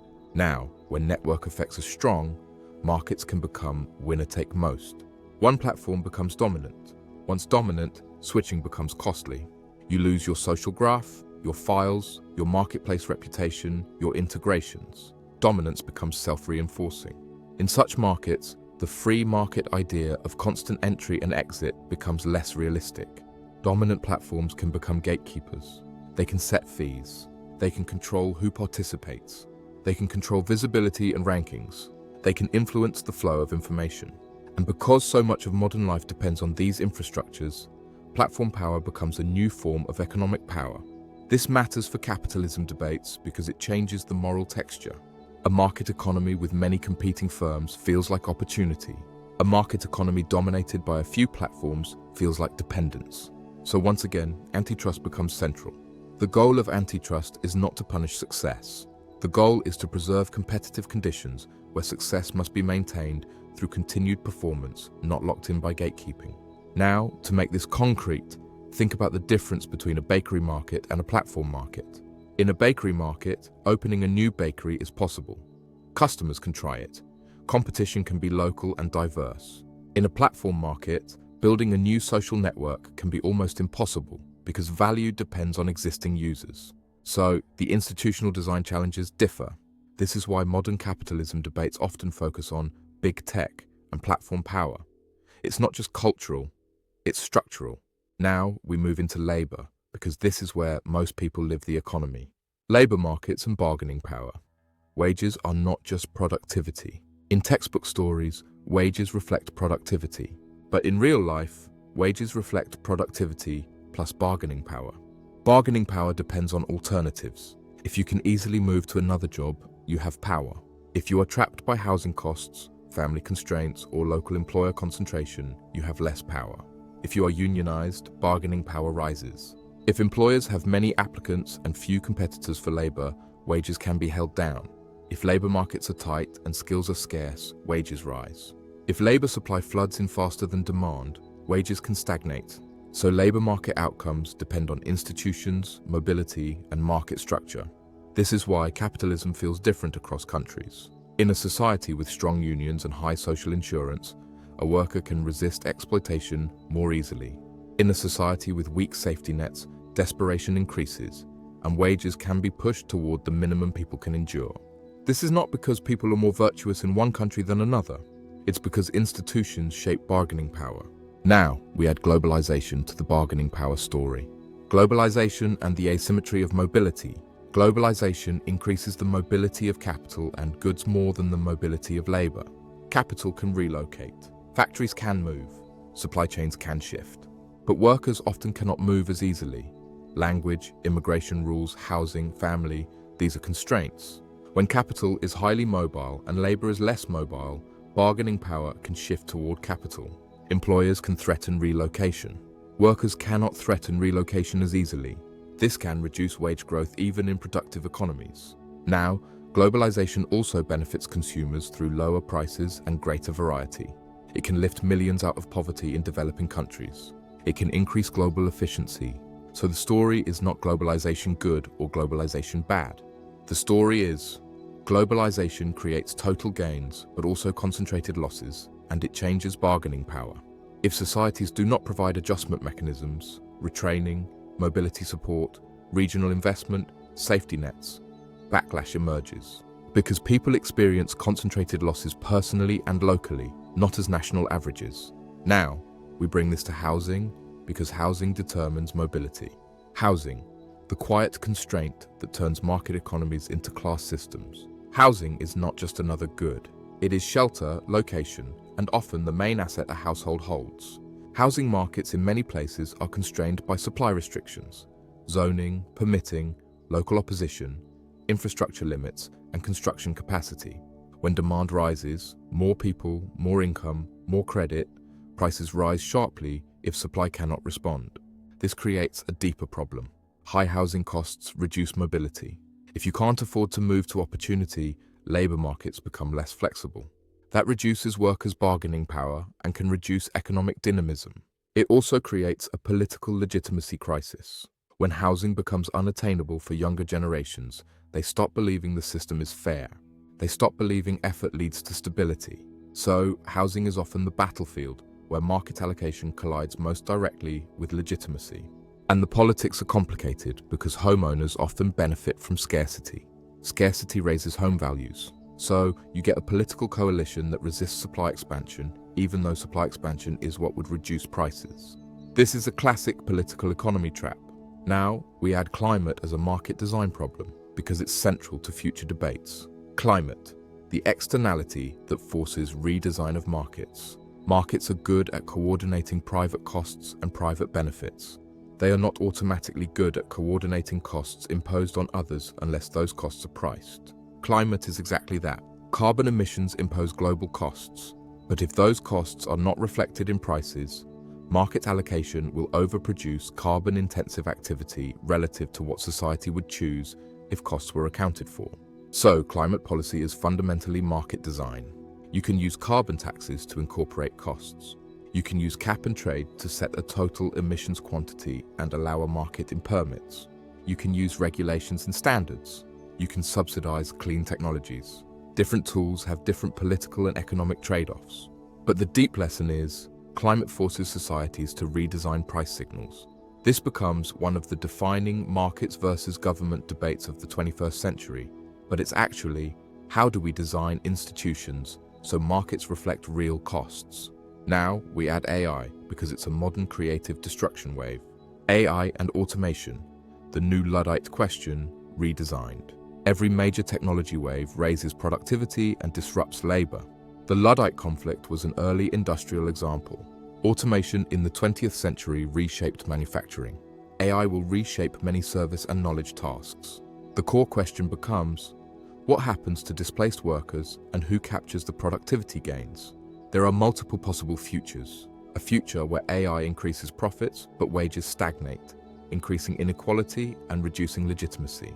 A future where AI increases output and those gains are shared through wages, reduced working hours, public services, and broad ownership of capital. A future where AI increases output, but governments fail to manage transition, producing backlash. So AI is not only a technology story, it's an institutional story. Now, we're going to introduce something that ties all these issues together: the difference between efficiency and legitimacy. Efficiency versus legitimacy. Why systems that work still collapse politically. Economists often talk about efficiency, maximizing output, minimizing waste, allocating resources to their highest valued use. Markets can be highly efficient under competition, but a system can be efficient and still be politically unstable, because people care about more than output. They care about dignity. They care about fairness. They care about security. They care about whether effort leads somewhere. They care about whether the rules feel rigged. This is why markets need legitimacy. Legitimacy is not just a moral ornament, it is a functional requirement. If legitimacy collapses, societies will constrain markets through politics. So, the mixed economy is not just an ideological compromise, it is a legitimacy strategy.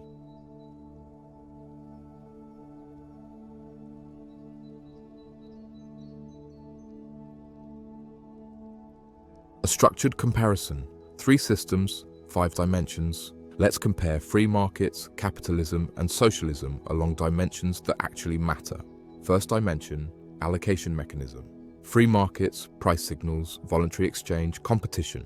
Planning, directives, quotas, administrative decisions. Most real systems mix. Markets in many domains, planning in some.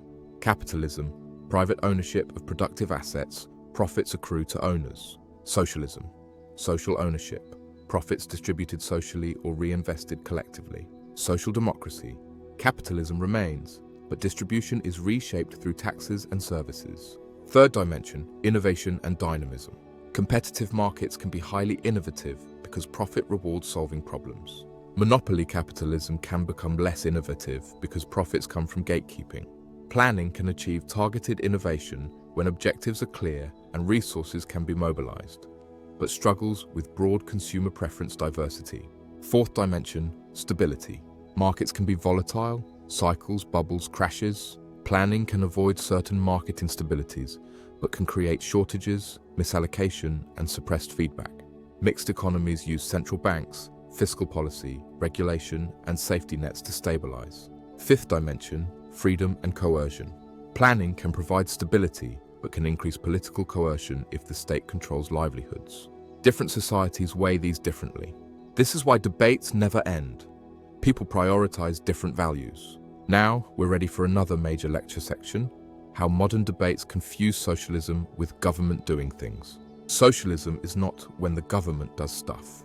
One of the most common errors is the idea that any government program is socialism. Public roads are not socialism. Public schools are not socialism.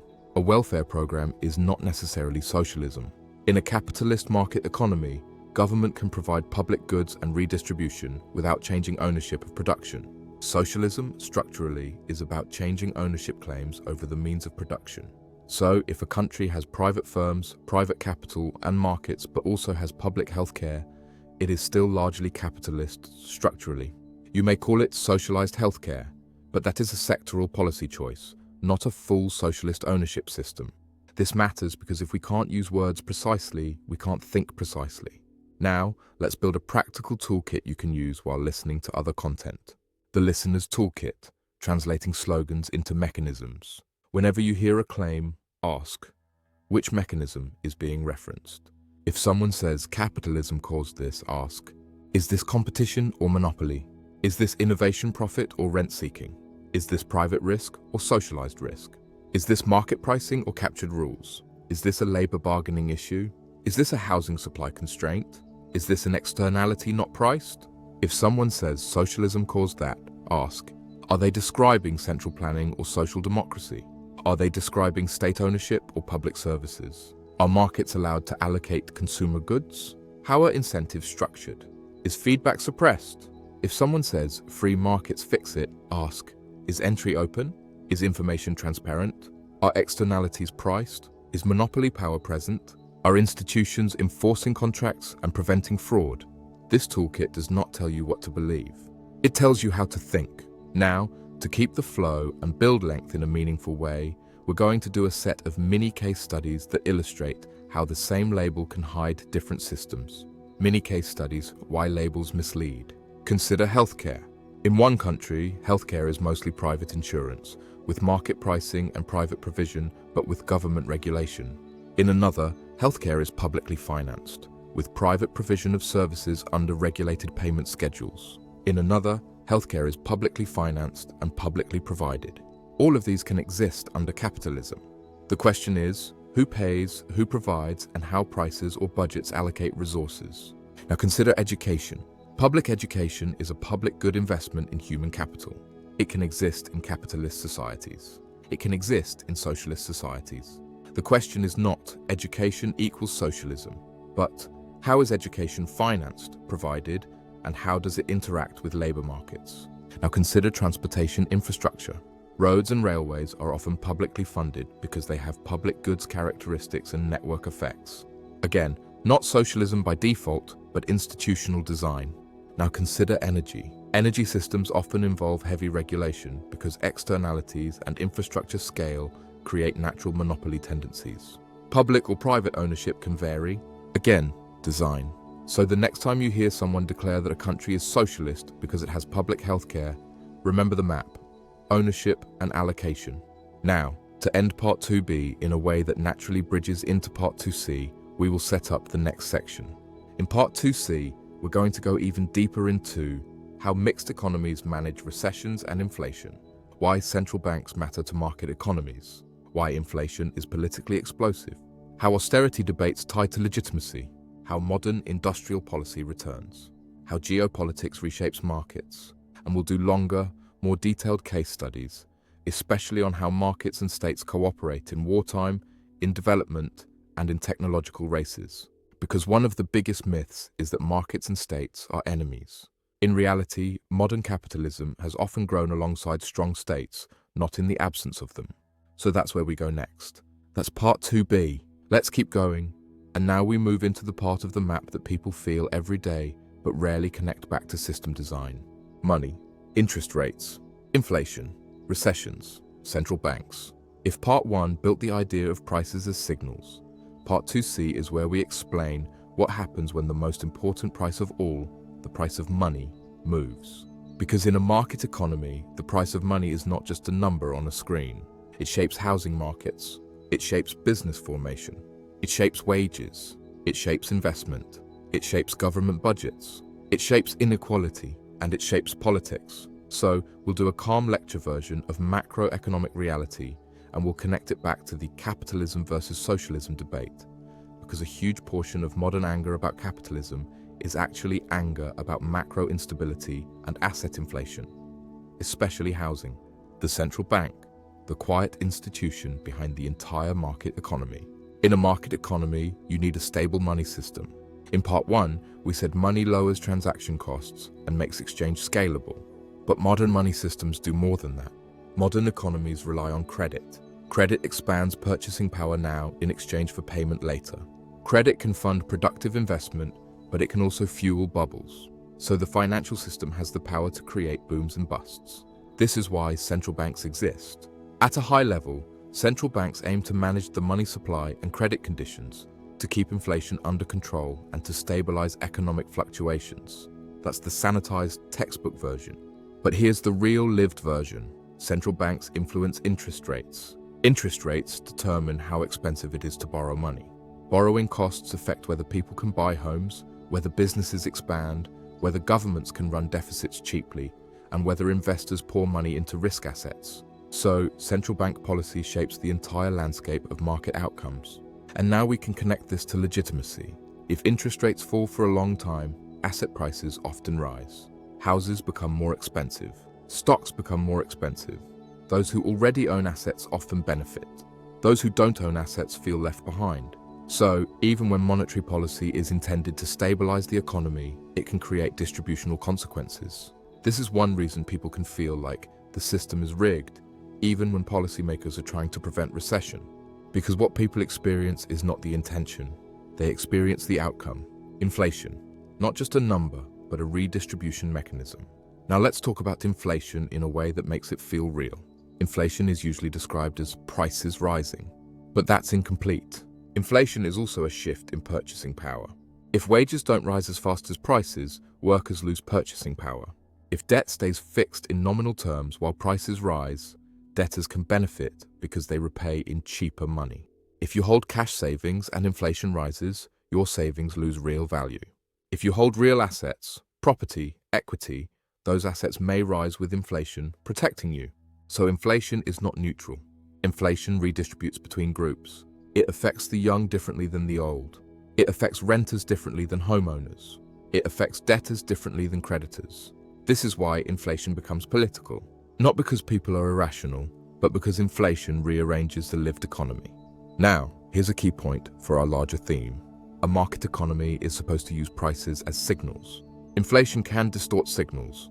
When all prices rise, it becomes harder to see which goods are truly scarce versus which are merely caught in general inflation. Businesses struggle to plan. Workers struggle to negotiate. Contracts become harder. So price stability is not just comfort, it's part of market functioning. This is why controlling inflation becomes a central mandate of many central banks. But controlling inflation can require raising interest rates. And raising interest rates can cause recessions. So, we're right back into trade-offs. Recessions. When the market economy's coordination breaks rhythm, a recession is a period where economic activity contracts, unemployment rises, and demand weakens. In a recession, businesses see sales fall. They cut production, they lay off workers. Workers lose income, spending falls further. The loop can feed on itself. Market economies can self-correct, but the speed of correction can be slow, and the human cost can be high. This is why stabilization policy exists. This is the Keynesian layer of the mixed economy. When private demand collapses, government can spend, and central banks can lower rates to support demand and stop the loop from spiraling. Now, critics worry that this kind of stabilization can create long-term problems. Moral hazard, debt, inflation, and repeated bubbles if policy is too loose. Supporters argue that allowing deep recessions to purge the system is socially and politically unacceptable and can cause long-term damage. Again, design and trade-offs. Now, to make this concrete, we need to talk about austerity because it becomes one of the most emotionally charged policy debates in modern mixed economies. Austerity, economic policy as moral narrative. Austerity refers to policies that reduce government deficits through spending cuts and/or tax increases. The economic argument for austerity is often about fiscal sustainability. Governments cannot run large deficits forever without consequences. The moral narrative is about responsibility, tightening belts, living within means. The counter-argument is that austerity during a recession can deepen the recession. If private demand is weak and government also cuts spending, total demand falls further, unemployment rises, and the economy can shrink. So the debate becomes, when is austerity necessary and when is it self-defeating? Now, why does this matter for capitalism versus socialism debates? Because austerity episodes can make market economies feel cruel and illegitimate. If people experience recession and then see public services cut while asset markets recover, the system feels like it protects capital over labor. Even if the fiscal situation has constraints, the lived experience is what shapes political memory. So, a huge part of modern polarization is not about capitalism's basic mechanism, but about how mixed economies handle crises and who bears the costs.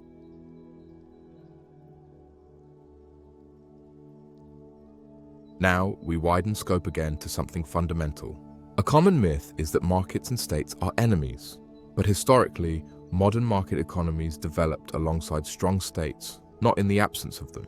States built legal systems that enforce contracts. States built infrastructure, roads, ports, railways. States standardized currencies. States protected trade routes. States funded research. States often shaped industrial development. So the question is not state or market. The question is, what is the relationship between state power and market allocation? And who benefits from that relationship? The state can correct market failures, or it can create them. The state can invest in public goods, or it can be captured by private interests. So the state is not automatically the villain or the hero. The state is an institution, and its design matters. Now we move into an area where planning and markets coexist in a way that surprises people. Wartime economies, wartime mobilization, planning that works, and why it's not a general model. In wartime, societies often adopt heavy planning. They ration goods, they direct factories, they allocate strategic resources, they impose price controls, they centralize decisions. And in wartime, this can be incredibly effective at achieving a narrow objective: win the war, produce weapons, mobilize labor. But wartime planning works partly because the objective is clear and widely accepted. The society tolerates restrictions because the alternative is existential threat. People accept rationing because everyone expects sacrifice, and the time horizon is limited. The problem arises when a wartime planning mindset is extended into peacetime as a general solution for all allocation. Because peacetime objectives are not singular. Peacetime involves millions of diverse preferences. What people want to eat, wear, read, build, watch, learn, and invent. Markets are strong at handling preference diversity because prices and competition allow decentralized adaptation. Planning struggles when objectives multiply and knowledge is dispersed. So, wartime planning shows that planning can be powerful in certain contexts, but it does not prove that planning can replace markets across the whole economy without severe trade-offs. Now, to connect this to modern debates, we have to talk about industrial policy. Industrial policy, the return of strategic planning inside market economies. Industrial policy is when governments attempt to guide investment and development in certain sectors through subsidies, research funding, procurement, regulation, or direct ownership, often for strategic reasons: national security, technology leadership, economic resilience, or climate transitions. Industrial policy has returned as a major topic because global supply chains and geopolitical competition have revealed vulnerabilities. If your economy depends on critical inputs from geopolitical rivals, you may want domestic capacity. If you want to lead in AI, semiconductors, energy, or biotech, you may want coordinated investment and public research support. Now, critics of industrial policy worry about misallocation and capture. If politicians pick winners, they can pick losers with taxpayer money. Subsidies can go to connected firms. Industries can lobby for protection. And once subsidies exist, they can become permanent. Supporters argue that markets alone may underinvest in long-term research, infrastructure, and strategic capacity because private firms focus on short-run returns and cannot capture all benefits of spillovers. So again, this is not a binary question. It is a design question. Industrial policy is planning inside a market economy. The question is, can it be done in a way that avoids capture and genuinely builds capacity? This debate is one of the clearest examples of how the capitalism versus socialism line fails. Because industrial policy can exist under capitalism. It can exist under mixed economies. It can exist under state capitalism. It can exist under many systems. The real question is governance quality. Development economics. Why markets alone don't always create modern prosperity quickly. Now we go into another area where simplistic slogans fail: development. Many countries have attempted to develop from poverty into modern industrial prosperity. Some used relatively open market strategies. Some used strong state-guided strategies. Some used mixtures. In practice, development is about building institutions, infrastructure, human capital, and productive capacity. Markets are helpful because they allocate resources and reward entrepreneurship. But markets alone do not automatically create roads, schools, clean water, stable courts, and basic safety. And without those foundations, markets can remain small and dominated by informality and coercion. So, development often involves a strong role for the state, building infrastructure, establishing rule of law, investing in education and health, and sometimes guiding industrial capacity. Again, state and market are not enemies here. They are complements. This is why the strongest pro-market argument is often not government should disappear, but government should build institutions that allow markets to function. Property rights, contract enforcement, anti-corruption mechanisms, infrastructure, basic education. These are market foundations. Now, because this is an hour-plus script, we're going to do a longer conceptual section that ties together the macro and the micro and explains why modern capitalism can feel like it's drifting away from the classical market story. When capitalism drifts away from the market ideal, rents, scarcity, and gatekeepers. The classical story of markets is a story of competition and discovery. But modern capitalism can generate large profit streams not from innovation, but from controlling scarcity. This is where the concept of economic rent becomes useful. Economic rent, in this context, is income earned not because you produce new value, but because you control a scarce resource or privileged position. Land scarcity can generate rents. Monopoly platforms can generate rents. Patents and IP can generate rents. Regulatory barriers can generate rents. Natural monopolies can generate rents. When rents expand, capitalism can feel less like a dynamic marketplace and more like a toll booth system. And toll booths create resentment. Because people don't feel like they're paying for value. They feel like they're paying for permission. This is why housing is so politically explosive. Housing markets in constrained cities generate scarcity rents. Homeowners and landlords capture rising value, not necessarily because they improved productivity, but because demand grew and supply was constrained. That creates wealth without innovation, and it divides generations. So the legitimacy crisis becomes, why does the system reward scarcity ownership more than productive contribution? That question sits beneath a lot of modern anger, and it connects directly to debates about capitalism, because capitalism allows private ownership of land and assets, and markets allocate through prices. If asset ownership becomes the main path to wealth and wages lag, the society begins to feel like a class system.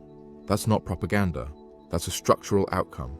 So if you want to preserve legitimacy, you need institutional tools that prevent rent extraction from dominating. And that means competition policy, housing supply reform, taxation design, public goods investment, and rules that prevent monopoly gatekeeping. Again, design. The two economies feeling, asset owners versus wage earners. Now we can name a modern psychological phenomenon that shapes politics. In many societies, people feel like there are two economies. One economy for people who own assets, homes, stocks, businesses. Another economy for people who live primarily off wages. When interest rates are low for long periods, asset prices rise. Those who own assets feel wealthier. Those who don't feel locked out. Then, when inflation rises and interest rates rise, wage earners can be squeezed by prices, while homeowners with fixed mortgages might be protected while renters suffer. These dynamics can create the perception that the system rewards ownership more than work. Whether that perception is fully accurate in every detail, it's powerful. And legitimacy is built on perception. So, modern capitalism's stability depends not only on GDP growth, but on whether wage earners believe they have a path to ownership or stability. A quick mid-lecture recap to keep the map steady. Let's pause and recap Part 2C so far. Central banks manage the price of money and influence credit conditions. Inflation redistributes and distorts price signals. Recessions trigger stabilization debates. Austerity becomes a legitimacy flashpoint. States are always inside markets, building the infrastructure of trust. Wartime planning shows planning can work for singular objectives, but markets handle preference diversity. Industrial policy returns to strategic planning inside market economies. Development often requires state-built institutions alongside markets. Modern capitalism can drift toward rent extraction when scarcity and gatekeeping dominate. And this drift can create a two economies feeling, asset owners versus wage earners. Now, the next section is where we connect all of this back to the original label confusion in the most direct way. Because this is the part where people think socialism will solve capitalism's problems or think free markets will solve them, when the real answer is many problems are institutional and can be addressed within multiple systems. If you design well, many problems blamed on capitalism are actually design problems inside capitalism. If a society has monopolies, the problem may not be markets. It may be weak competition enforcement. If a society has unaffordable housing, the problem may not be capitalism. It may be constrained supply and political economy of scarcity. If a society has stagnant wages, the problem may not be markets. It may be bargaining power institutions, mobility constraints, and employer concentration. If a society has financial crises, the problem may not be capitalism. It may be systemic risk management, leverage limits, and incentive alignment. If a society has pollution, the problem may not be markets. It may be unpriced externalities. If a society has corrupt privilege, the problem may not be capitalism. It may be capture, weak institutions, and cronyism. Now, this does not mean capitalism is innocent. It means capitalism contains a design space. Different designs produce different outcomes. And if you want to critique capitalism meaningfully, you critique the specific institutional configuration: monopoly, capture, rent extraction, weak safety nets, unpriced externalities, and so on. Similarly, if you want to advocate socialism meaningfully, you specify ownership structures and allocation mechanisms, and you address incentive and governance problems rather than assuming goodwill solves coordination. Now, we set up Part 2D, which will go deeper on the socialism side in a way that stays calm and analytical. Because we've talked a lot about how capitalism can fail. Next, we need to talk more carefully about socialism's design challenges and its variety, without caricature. We'll cover the incentive and governance problems of state ownership, how worker co-ops and market socialism might work and what their constraints are, why planning fails when feedback is suppressed, why some public ownership works extremely well in certain sectors and fails in others, why the debate is often about power more than output, and we'll finish with a concluding framework that ties Part 1 and Part 2 together into a single Sleepy Economist worldview. Markets as coordination, states as institution builders, and legitimacy as the binding constraint. That's Part 2C. Now we're going to do something that almost nobody does calmly in public conversation. We're going to talk about socialism as a design space, not as a caricature, because the internet version of this debate usually looks like this. One side treats socialism as a magical word that means everything becomes fair and humane. The other side treats socialism as a cursed word that means breadlines, dictatorship, and misery. Both are too simple to be useful. If we're going to think like economists, or like anyone who wants a serious mental model, we have to do what we did with capitalism. We have to separate the goals from the mechanisms. We have to separate ownership from allocation. And we have to separate public programs from public ownership of production. So, first, what problems is socialism trying to solve? In its classic moral frame, socialism is trying to solve the concentration of power and wealth that can arise when productive assets are privately owned by a small class. It is trying to address what it perceives as exploitation. Workers create value, but owners capture surplus. It is trying to democratize economic life, not just political life. And it is trying to prevent market outcomes from creating extreme insecurity. Those are the goals. Now, the mechanisms. There are multiple ways to pursue those goals, and they don't all look like central planning. This is where people get lost, because socialism is not a single policy. It's a family of proposals about ownership and control. So let's outline three broad socialist mechanism families: state ownership and planning, state ownership with partial markets, social ownership through worker co-ops or public wealth funds with market allocation. Each of these has different strengths and different failure modes. And the 20th century gives us a huge laboratory of examples. Some inspiring, some tragic, many mixed. Let's begin with the one most people think of first: state ownership plus central planning. State ownership plus planning, the classic 20th century model. In a centrally planned socialist model, the state owns major industries and sets production targets. Instead of prices guiding production and investment decisions, planners decide output levels, resource allocations, and sometimes prices. Why would anyone think this could work? Because from a distance, the economy can look like a big factory. Inputs go in, outputs come out. If you can coordinate a large corporation internally, maybe you can coordinate a nation similarly. And in certain contexts, planning can be powerful. Planning can mobilize resources quickly toward a clear objective. Planning can prioritize heavy industry and infrastructure. Planning can achieve rapid industrialization under certain conditions. This is part of why planned systems were historically attractive to leaders facing underdevelopment or war. But when you move from mobilization to everyday consumer life, the planning model encounters structural problems. And these problems are not about good intentions. They're about information and incentives. First, the information problem. Consumer preferences are diverse. Local conditions change constantly. Supply chains have countless bottlenecks. Prices in markets communicate scarcity and demand continuously. Planning tries to replace that with reporting.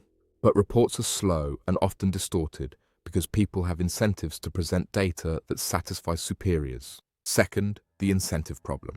In markets, profit and loss can discipline firms, imperfectly but powerfully. In a planned bureaucracy, managers may be rewarded for meeting targets rather than meeting needs. If your target is quantity, you produce quantity, even if quality collapses. If your target is tonnage, you produce heavy goods, even if they're unusable. If your target is number of shoes, you produce shoes, maybe in the wrong sizes. This is not a joke, it's a predictable target distortion. Third, the innovation problem. Innovation requires experimentation. Experimentation requires failure. But bureaucracies often punish failure.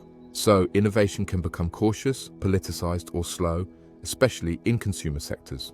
Fourth, the corruption and privilege problem. When markets are suppressed, scarcity is handled by administrative allocation. Administrative allocation creates power. Power creates privilege. If officials control access to scarce goods, corruption and favoritism can grow. So even if the system claims equality, lived reality can become a hierarchy of access. Now, none of these problems mean that public ownership is impossible or that planning is always bad. They mean that general central planning struggles as a universal allocation mechanism, especially in complex modern economies. That's the lesson.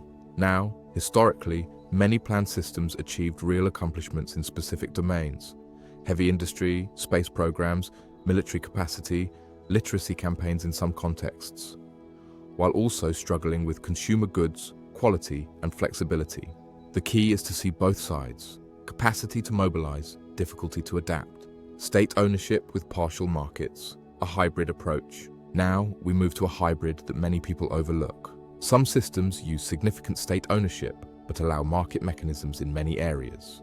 This can take multiple forms: state-owned enterprises competing in markets, private firms operating alongside state firms, market pricing for many consumer goods, with strategic planning for key sectors.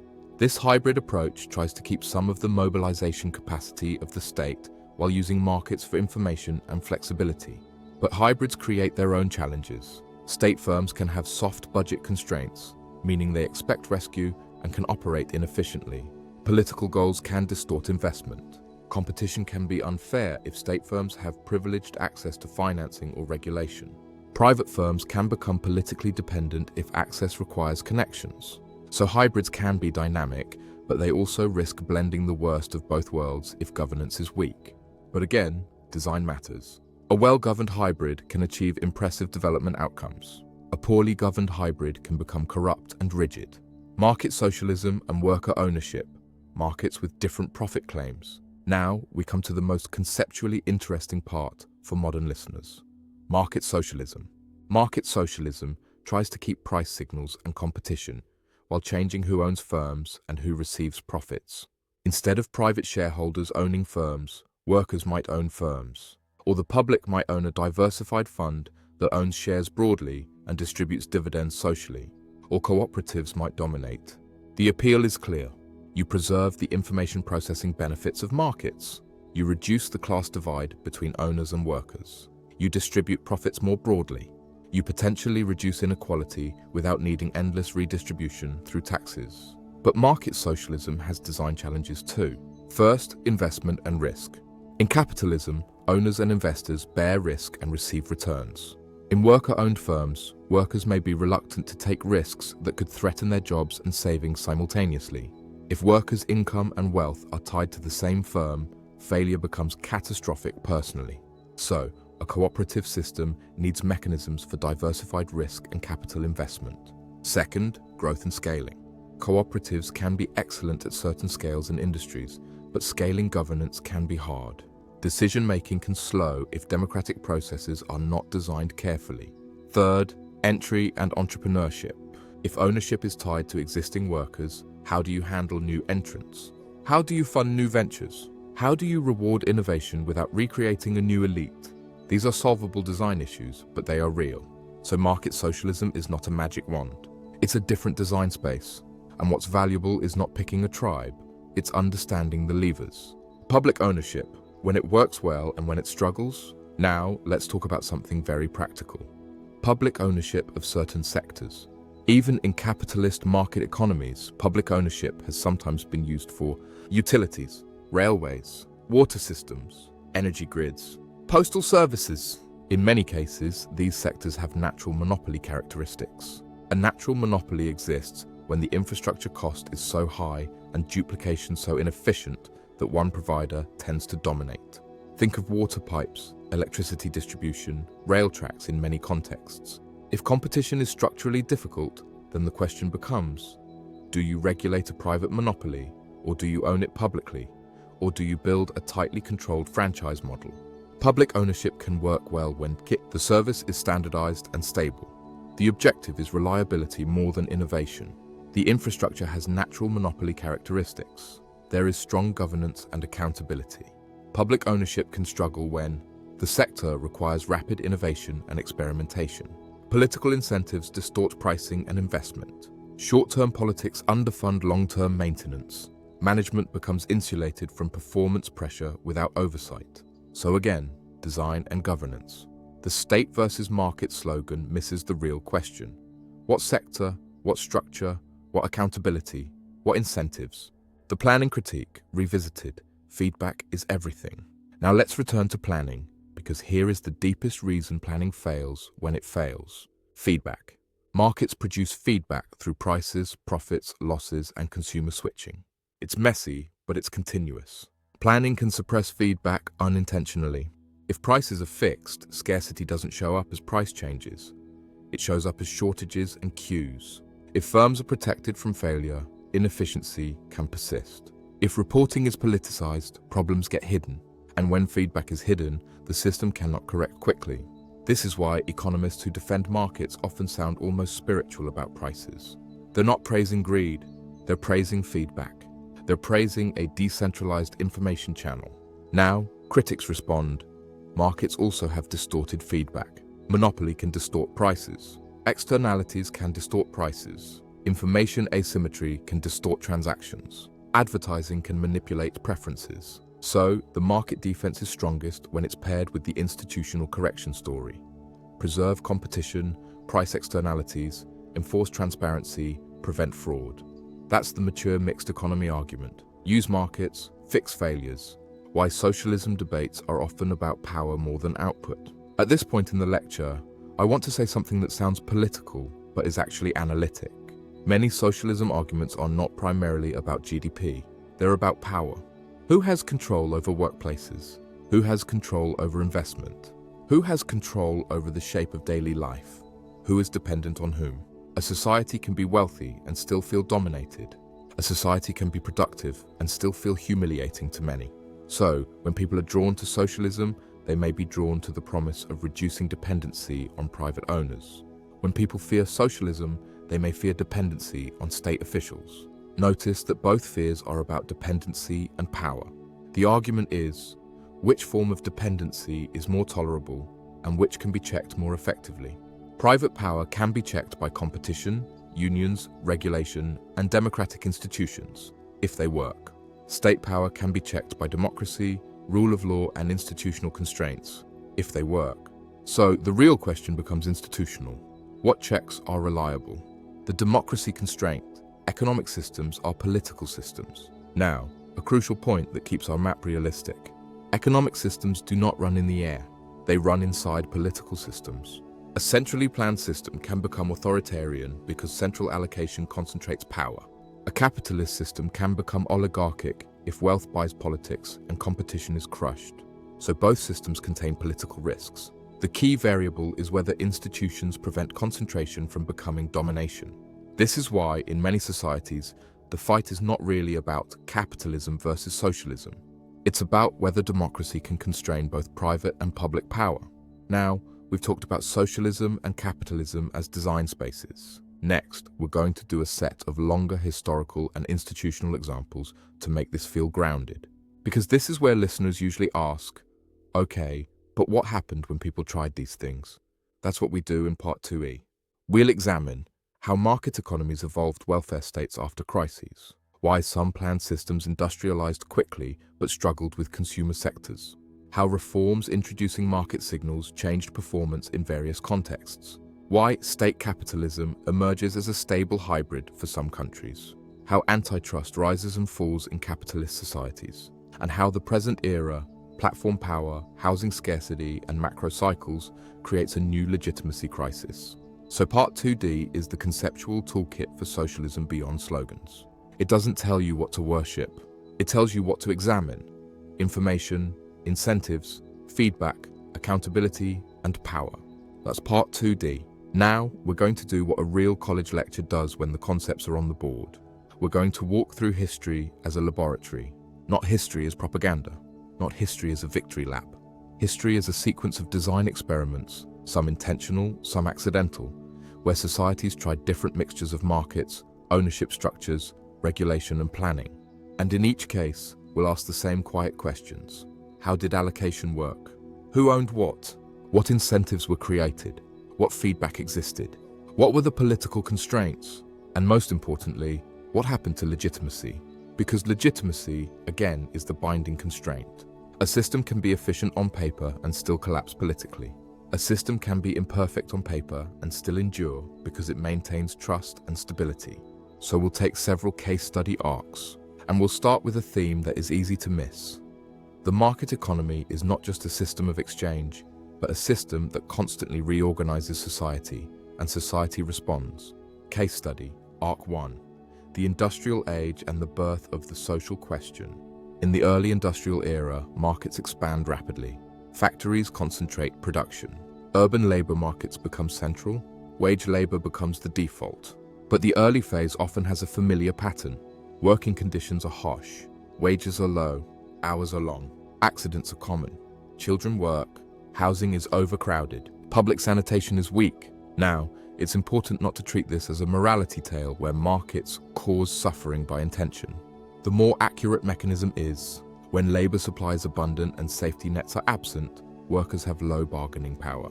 When workers have low bargaining power, wages and conditions can sink.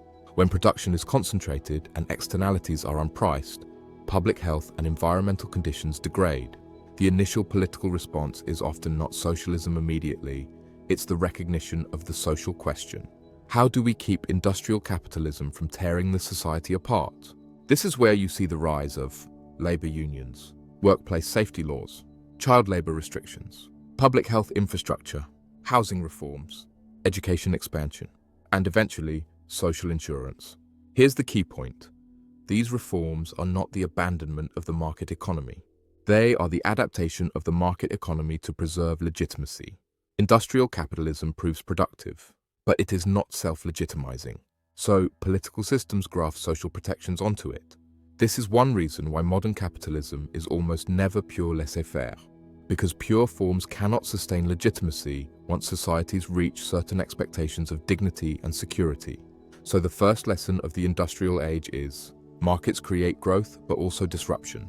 Disruption creates political pressure. Political pressure reshapes institutions. Case study, Arc 2, antitrust and the problem of private power. Now we take a second arc, monopoly and private power. In the late 19th and early 20th century, industrial capitalism in some countries produced massive concentrations of corporate power, trusts, cartels, monopolistic firms. The problem was not simply that firms were big. The problem was that size turned into market control. Control turned into price-setting power. Control turned into political influence. Control turned into barriers to entry. And that threatened the competitive ideal that market defenders claim to cherish. So antitrust emerges.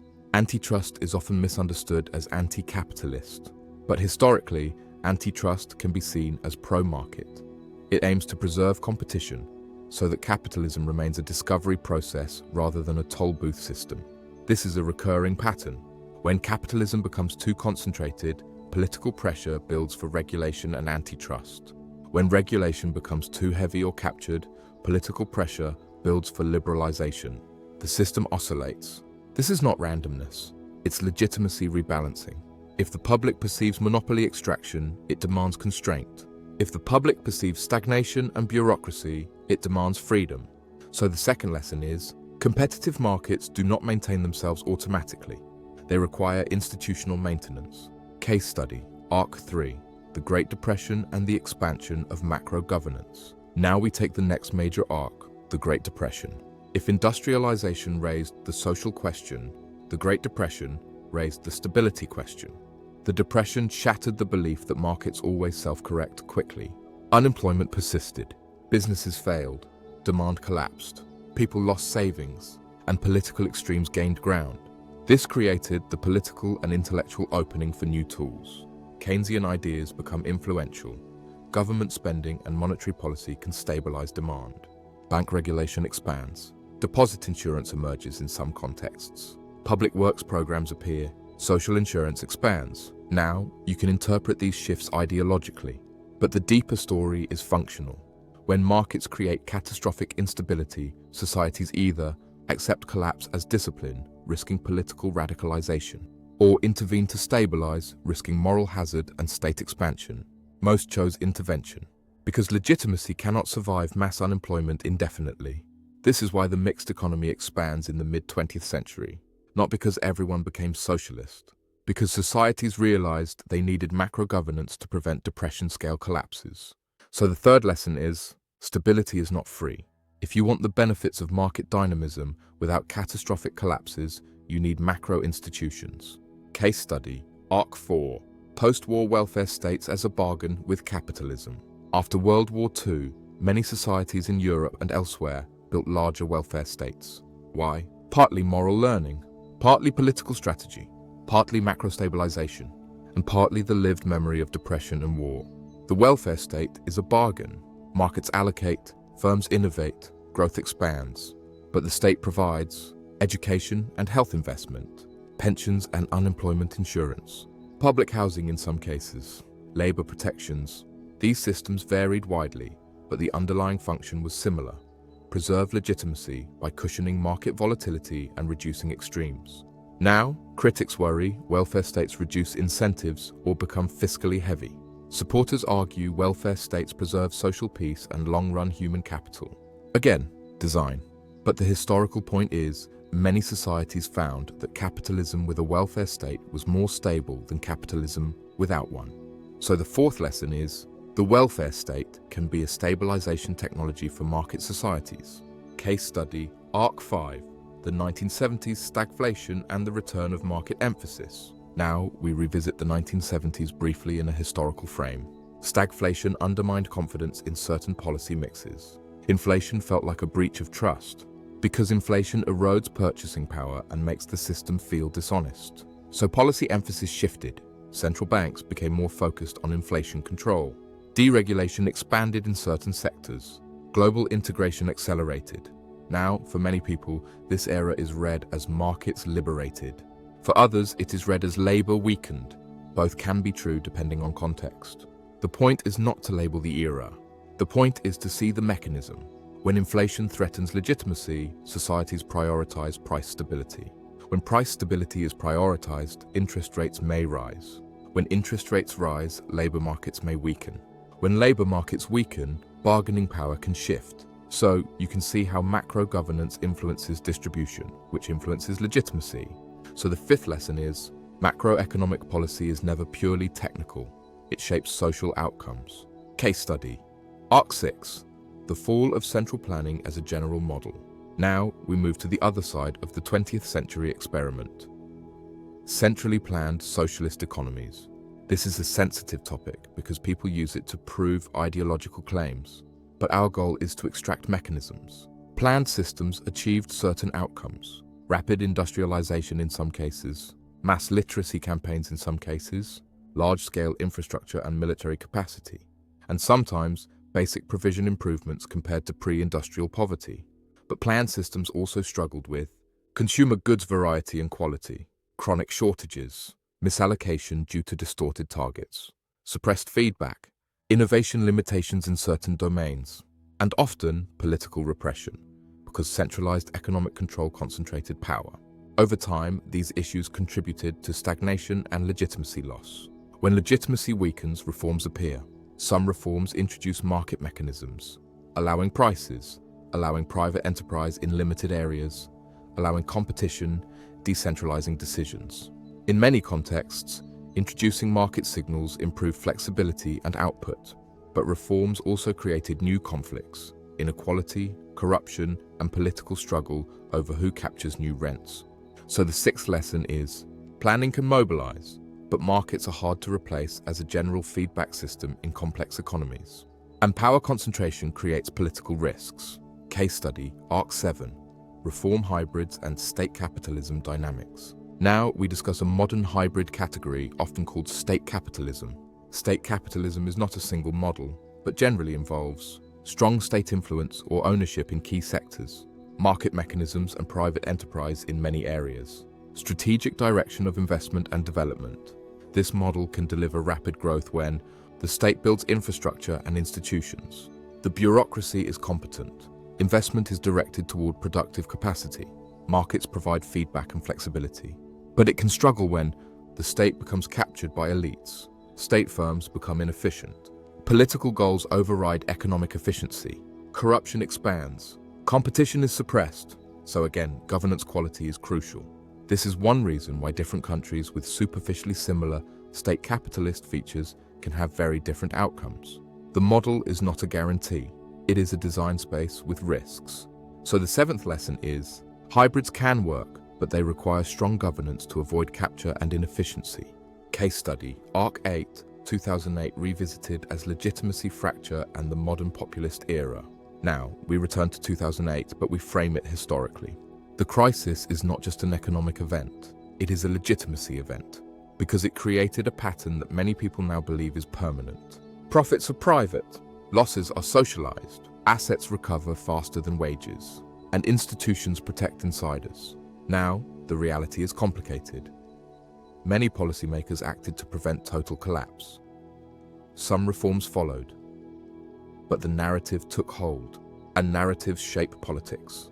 This is why populism rises in many places after 2008. It's not only culture war, it's the social memory of a crisis that felt unfair. So the eighth lesson is, legitimacy shocks can reshape politics for decades. Case study, Arc 9, the platform era and the new monopoly problem. Now, we enter the modern era again. In the platform era, network effects produce winner-take-most markets. The problem is not simply that firms are large. The problem is that gatekeeping becomes structural. Gatekeepers can extract rents. They can shape speech. They can shape commerce. They can shape what businesses can reach customers. This is why antitrust returns. It's not nostalgia. It's the repeated historical pattern. When private power becomes too concentrated, the public demands constraint. So the ninth lesson is, monopoly is capitalism's recurring legitimacy threat. Case study Arc 10, housing scarcity as the modern class engine. Now, we treat housing as a historical case study in slow motion. In many modern market economies, housing scarcity has become a central legitimacy crisis. not because housing is new, but because housing has become the barrier to adulthood and stability for many. If housing supply is constrained and demand rises, prices rise. Those who already own homes gain wealth, those who don't fall behind. Then the society becomes divided into asset owners and non-owners. This creates a quasi-class structure, even in societies that imagine themselves meritocratic. So the 10th lesson is, when essential goods become scarce assets, market outcomes become politically explosive. Pulling the historical lessons into one clear thread, let's collect the lessons from these arcs, like a professor summarizing the board. Markets are productive but disruptive. Disruption creates political pressure. Political pressure creates institutions. Institutions reshape markets. Market economies survive by adapting, not by remaining pure. Competition requires maintenance. Macroeconomic stability requires governance. Planning can mobilize, but struggles with dispersed knowledge and diverse preferences.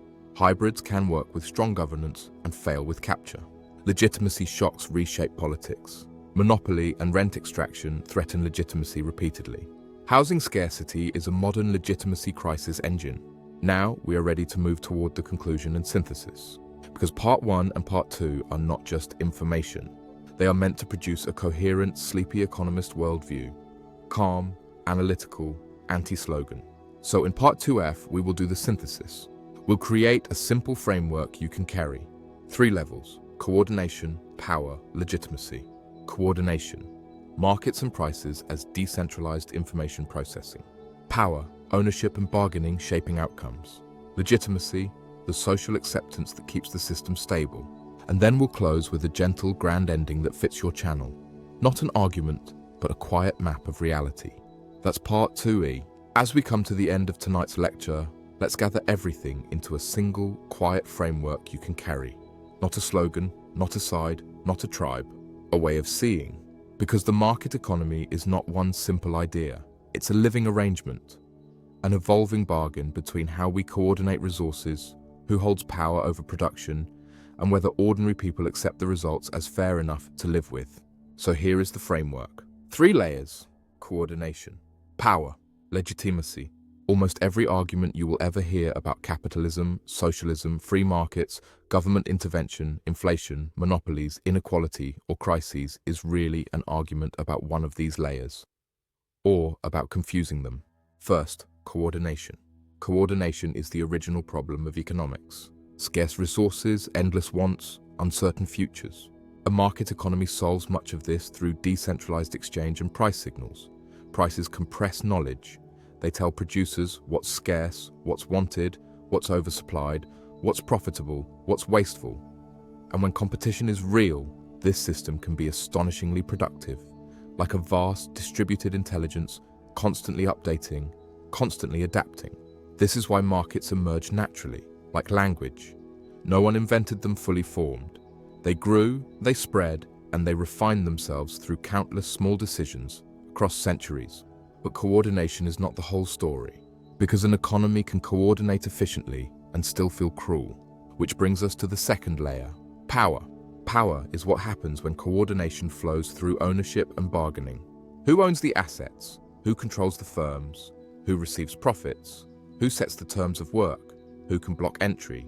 Who can shape the rules? Capitalism is not simply markets. Capitalism is a structure of ownership, private ownership of productive assets, firms organizing production for profit, labor often exchanged for wages. Socialism, in its classical sense, is also an ownership question. Social ownership of productive assets through the state, through workers, through collective structures, intended to change who controls production and who receives the surplus. And the crucial point is that ownership and allocation are not identical. Markets and prices can exist under different ownership arrangements. Planning and directives can exist under different ownership arrangements. Real economies are mixtures, different blends, changing over time. So the serious question isn't capitalism versus socialism as a chant. The serious question is, where does power concentrate and what checks exist? Because power, private or public, tends to accumulate unless restrained. Private power accumulates through monopoly, gatekeeping, and rent extraction. Public power can accumulate through planning, administrative control, and the ability to decide livelihoods. The quality of an economic system is not determined only by what it produces. It's determined by whether power is constrained, by competition, law, democracy, transparency, and institutional design. And that leads to the third layer, legitimacy. Legitimacy is the quiet foundation beneath everything. It is the shared acceptance that the system is fair enough to participate in without tearing the society apart.